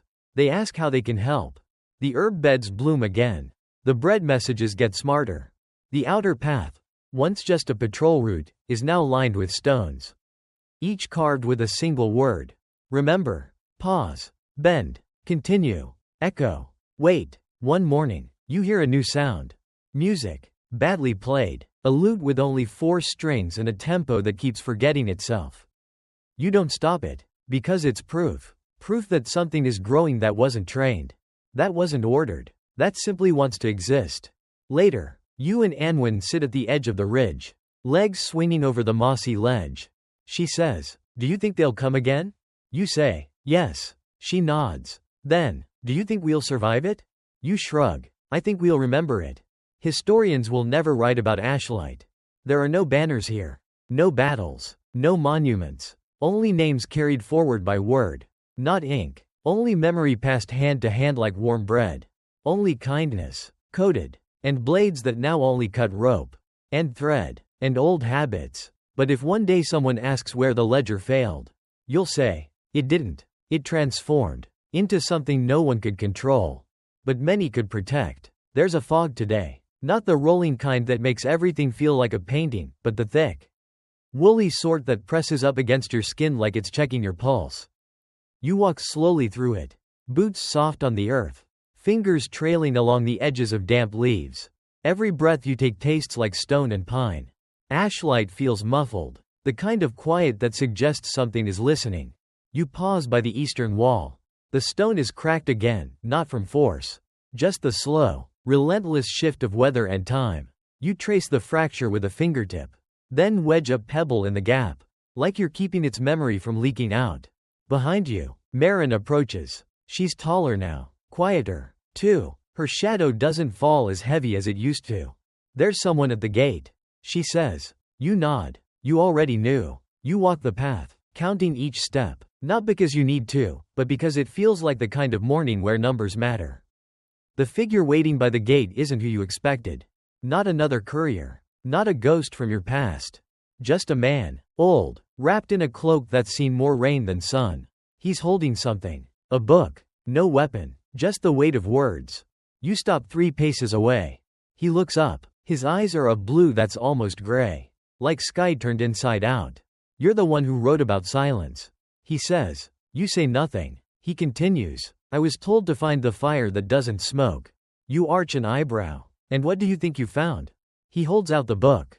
It's old, bound in cracked leather. No title. You open it. Inside. Names. Dozens. Hundreds. Each with a date. A mark. A brief phrase. Disappeared near Dravik. Last seen in Velmare. Presumed lost in Vero. You recognize some of them. People you trained beside. People you ran from. People you buried. The man says. This is the ledger they never wanted to keep. You close it. Why bring it here? He looks past you, toward the chapel ruins, the gardens, the children tracing signal paths with sticks in the mud. Because someone has to remember. He says. You let him in. You make tea. He stays 3 nights. Long enough to copy the ledger into smaller pieces. Long enough to speak to Oswin. Long enough to share a story with Anwin that makes her laugh hard enough to cry. On the 4th morning, he leaves. But not before saying, this place, it isn't an end. No, you agree. It's a pause. A few days later, the observer returns. She brings a note. Not sealed, just folded. You open it. Inside. Ashlight is known, but not feared. The quiet law sees, but it does not strike. A balance, kept in shadow, is still a balance. Keep walking. We will, too. You sit with it for a while. Anwin reads over your shoulder. Think they mean it? She asks. You fold the paper. I think they mean something. That night, you add a new passage to the Ashlight book. If memory becomes a weapon, let it be used to carve paths. If silence becomes armor, let it shield others first. If kindness ever becomes a threat, good. That means it matters. The wind is soft through the trees now. The fog has lifted, and in the soft hush of Ashlight, someone begins playing that terrible lute again. You let it happen. Because sometimes, the most dangerous thing you can do, is sing. The world beyond Ashlight begins to shift. You feel it in the letters, fewer threats. More questions. You see it in the eyes of newcomers, not hunted. Not hollowed out, but curious. There's a caravan now, traveling between scattered safe havens. They don't call themselves rebels. They call themselves lanterns, a name that feels just vague enough to be clever. Just hopeful enough to be dangerous. One morning, 3 lanterns arrive with trade goods, dried figs, river ink, a musical box with no winding key, and stories, so many stories. One of them, a woman with sun-damaged cheeks and a voice like polished gravel, tells you about a village that turned its gallows into a bell tower. Another speaks of a town that keeps an archive of unsent letters, words never delivered, emotions never spent, all neatly catalogued. But the third tells you something else. There's a place, she says, where they've built a school for those who used to be blades. You glance at Anwin. She doesn't blink, just sips her tea. You nod. Where? You ask. South, the lantern says. Past the glass hills. They call it Stitch. You don't laugh, but it's close. The name spreads like honey on warm bread. The children whisper it. The older ones draw maps toward it in the dust, imagining what it might look like. And slowly, the question arises, should we visit? You hold off at first. Ashlight is enough. Ashlight has walls, has memory, has rhythm, but rhythm, after a while, begs for variation. So you send a scout. Not to infiltrate, just to see. They returned 2 weeks later. Eyes wide. It's real, they say. Messy, loud, but real. They teach undoing. Undoing habits. Undoing lies. Undoing the weight of silence. Anwen reads the report, says only, we should have thought of that. But you did. You all did. Ashlight was the first pause. Stitch might be the first question. That night, you hold a meeting. Not a council. Just a gathering. No one votes. Instead, each person places an object in a bowl. A feather. A stone. A coin. A leaf. If the bowl is full by dawn, you go. You wake early. It overflows. So you plan. Not to abandon Ashlight, but to share it. To trade silence for signal. To offer memory as currency. The journey south begins with 13 walkers. You're not among them. You stay. Because someone must anchor the rhythm. But every step they take southward, it echoes. In Ashlight, things don't stop. They adapt. Oswin takes over garden duty. The observer, yes, she stayed, begins teaching maps to the younger ones. Marin starts a journal. Each entry ends with, and we keep going. One night, while walking the perimeter, you find a string tied to a tree. Not a trap, not a signal, just a length of yarn. Blue, swaying in the breeze. You follow it. It leads to a circle of stones. Inside, etched with a child's unsteady hand, is one word, stay. You sit for a while. Not because you're tired, but because the moment asks you to. Historians may never find Ashlight. They may never chart Stitch. They may never know about the messages baked into loaves or the whispers carried in folded hems. But someone will remember. Because that's the trick. Assassins were never just killers. They were keepers. Of secrets. Of edges. Of choices. You chose differently. And in doing so, you became something new. The snow comes early this year. It begins as a soft whisper over the trees. A hush so subtle it might be mistaken for thought. But by morning, Ashlight is wrapped in white. The sort of quiet that doesn't just muffle sound, but expectation. You walk the perimeter anyway.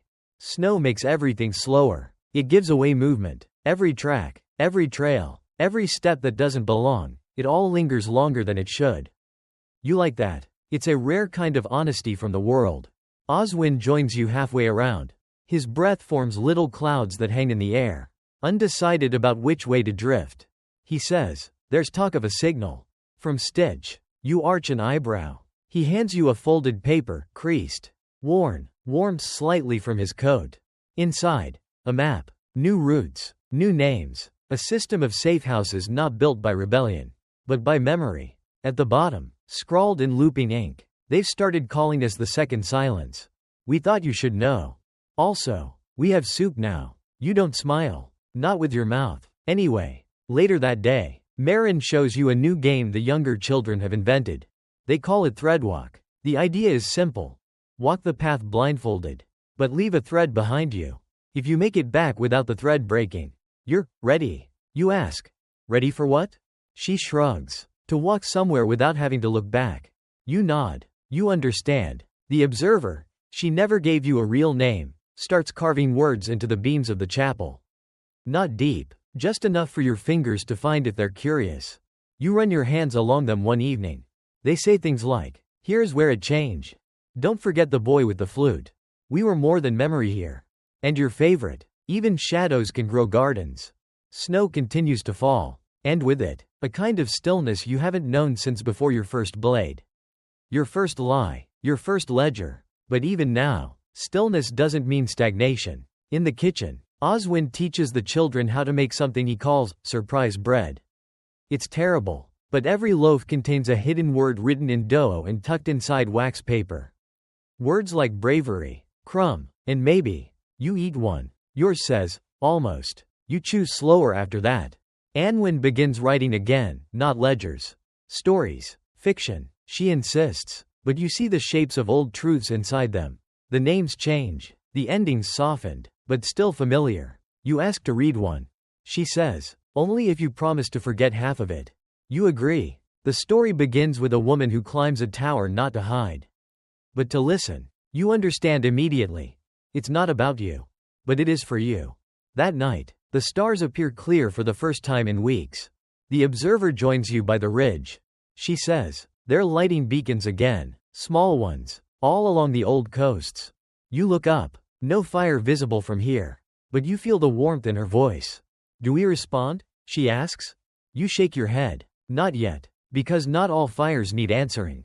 Some simply need witnesses. The children begin a new habit. Before sleep, they write a single word on a piece of bark and toss it into the hearth. Not to burn, just to rest. You read some of the bark pieces before the embers fade. Words like, heal, stay, wait, next, enough, and one that simply says, begin. You add your own. Once. Ashlight. It feels like punctuation. Or maybe a seed. Ashlight has seasons now. Not just weather, but rituals. Traditions. Little loops of meaning that wind back around each year with the same quiet insistence as sunrise. There's String Day, when the children collect threads from old garments and twist them into talismans. No one tells them to. It just started one year and never stopped. There's the evening of no names, when everyone eats in silence and wears someone else's scarf or boots. Just to remember that once, identity was a currency you spent too quickly. And there's the long listen, which isn't a day at all, but a stretch of hours at the tail end of winter when no one speaks until the wind does. You wouldn't have believed this place years ago, not when you were wrapped in guild silence, taught that trust was a luxury and identity was best kept folded under a false passport. But now you watch a girl draw maps in the dirt with a stick and tell a story about a place that doesn't exist, except maybe in her mind, and you realize she's safer here than you ever were. Not because the danger is gone, but because she knows what it means. That's the difference. Ashlight doesn't protect you from the world.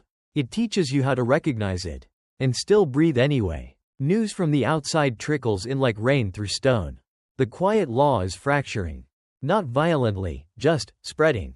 Some say they've softened, begun offering contracts not of death, but unmaking, smuggling people out of lives they never chose, rewriting destinies with forged ledgers and gentle disappearances. Historians still argue whether the quiet law ever intended peace, or whether peace simply got in the way of efficiency. The records are unclear, the motives murky, the witnesses contradictory. But you know this. Power built on silence eventually forgets what it was saying in the first place. So you hold memory close. You write more now. Not instructions, not codes. Just days, descriptions, moments. Yesterday, a child laughed so hard they snorted flour.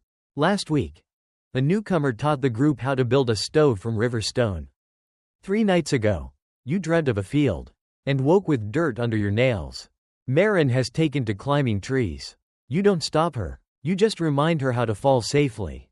The observer, who now goes by Lynn, asks if she can build a library. You tell her, only if it's invisible. So she does. Books hidden in bricks, pages folded into bedsheets, titles etched into the undersides of bowls.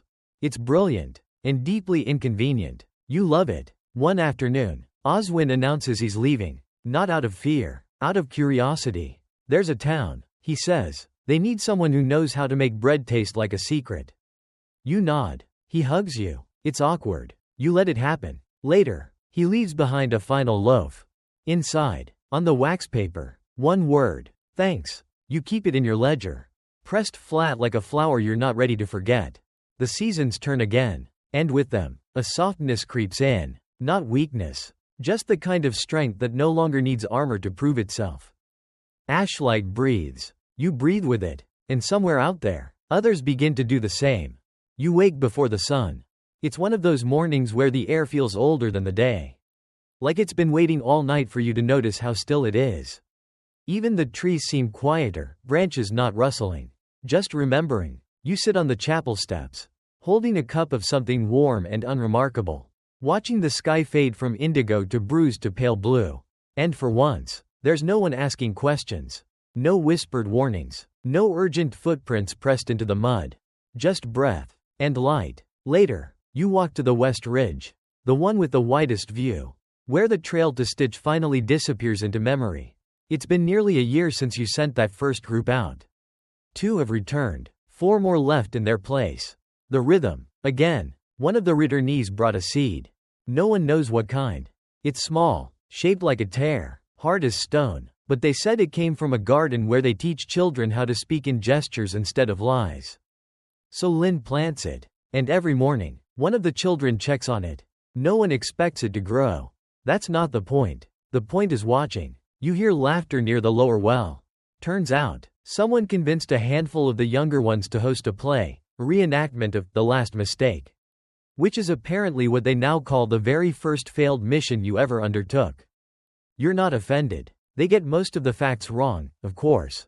The timing, the clothing, the importance of the goose. But the spirit is there. You let them use your old cloak as a prop.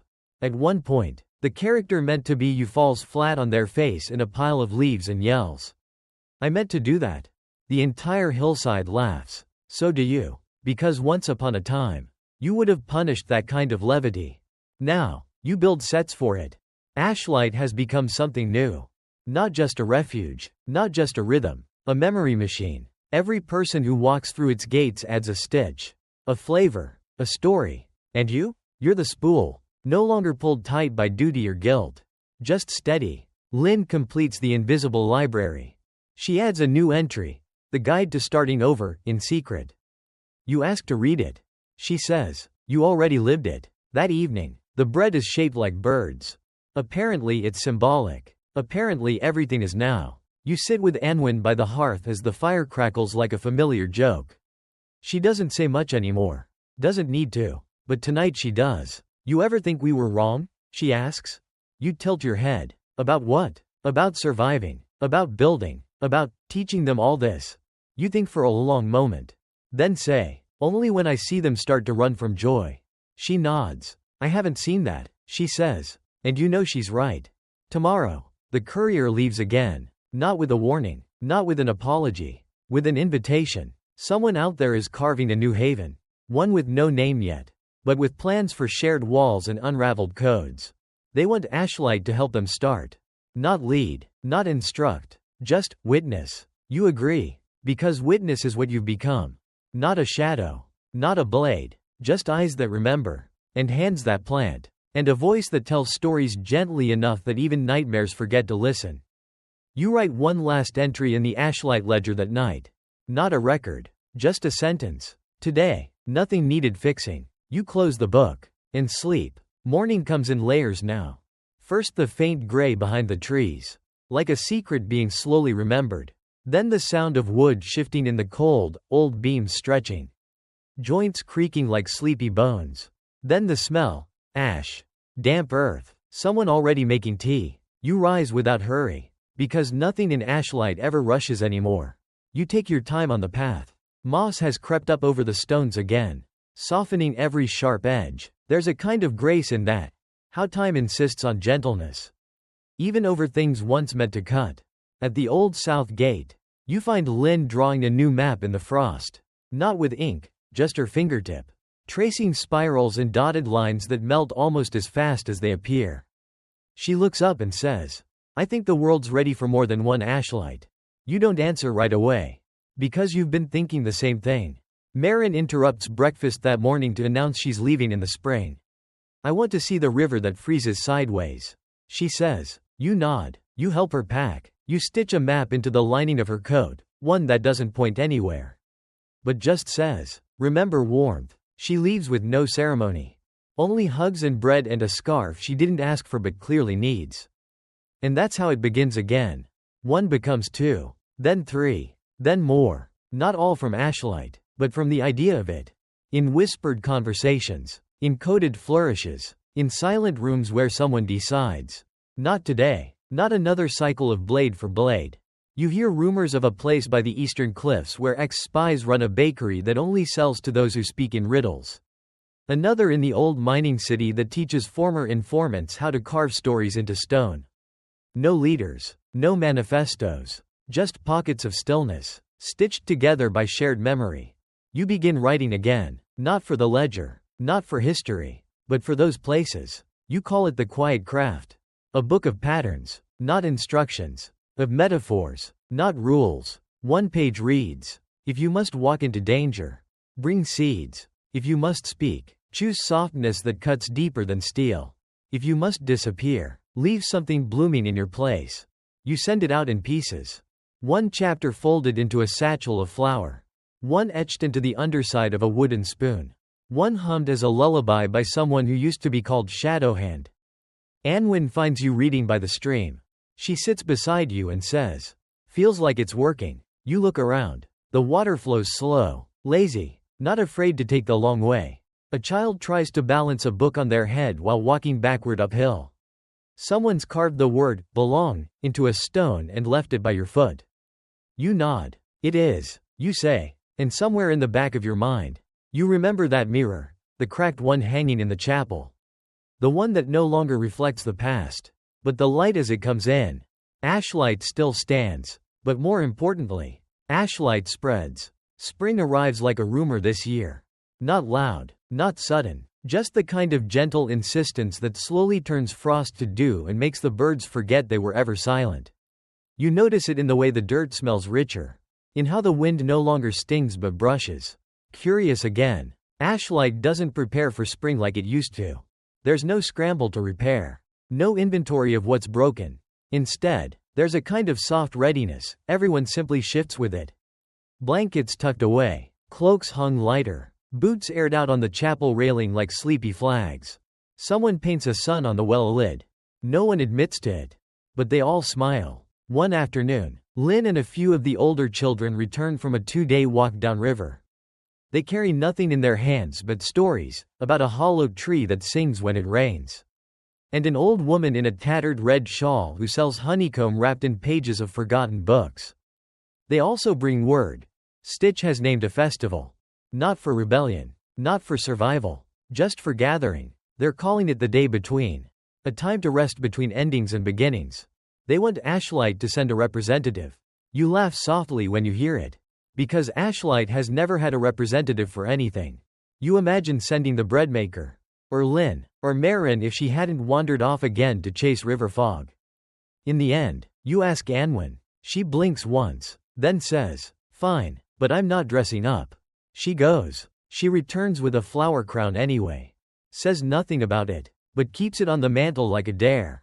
From that point on, Ashlight begins to connect. Not openly, never with fanfare, but with small, deliberate threads. Someone arrives from a distant village with a tin can full of seeds marked from one soil to another. Someone else brings a recipe written in 2 languages, neither of which you speak, but the bread still works. And you? You begin archiving the dreams. Not just yours, everyone's. Each night, people write them on scraps, roll them into tiny scrolls, and leave them in a box called the maybe chest. You read one. I was a tree, but also a storm. I sang with no mouth and danced with no legs. When I woke, I missed myself. You don't know whose it was, but you know exactly what it means.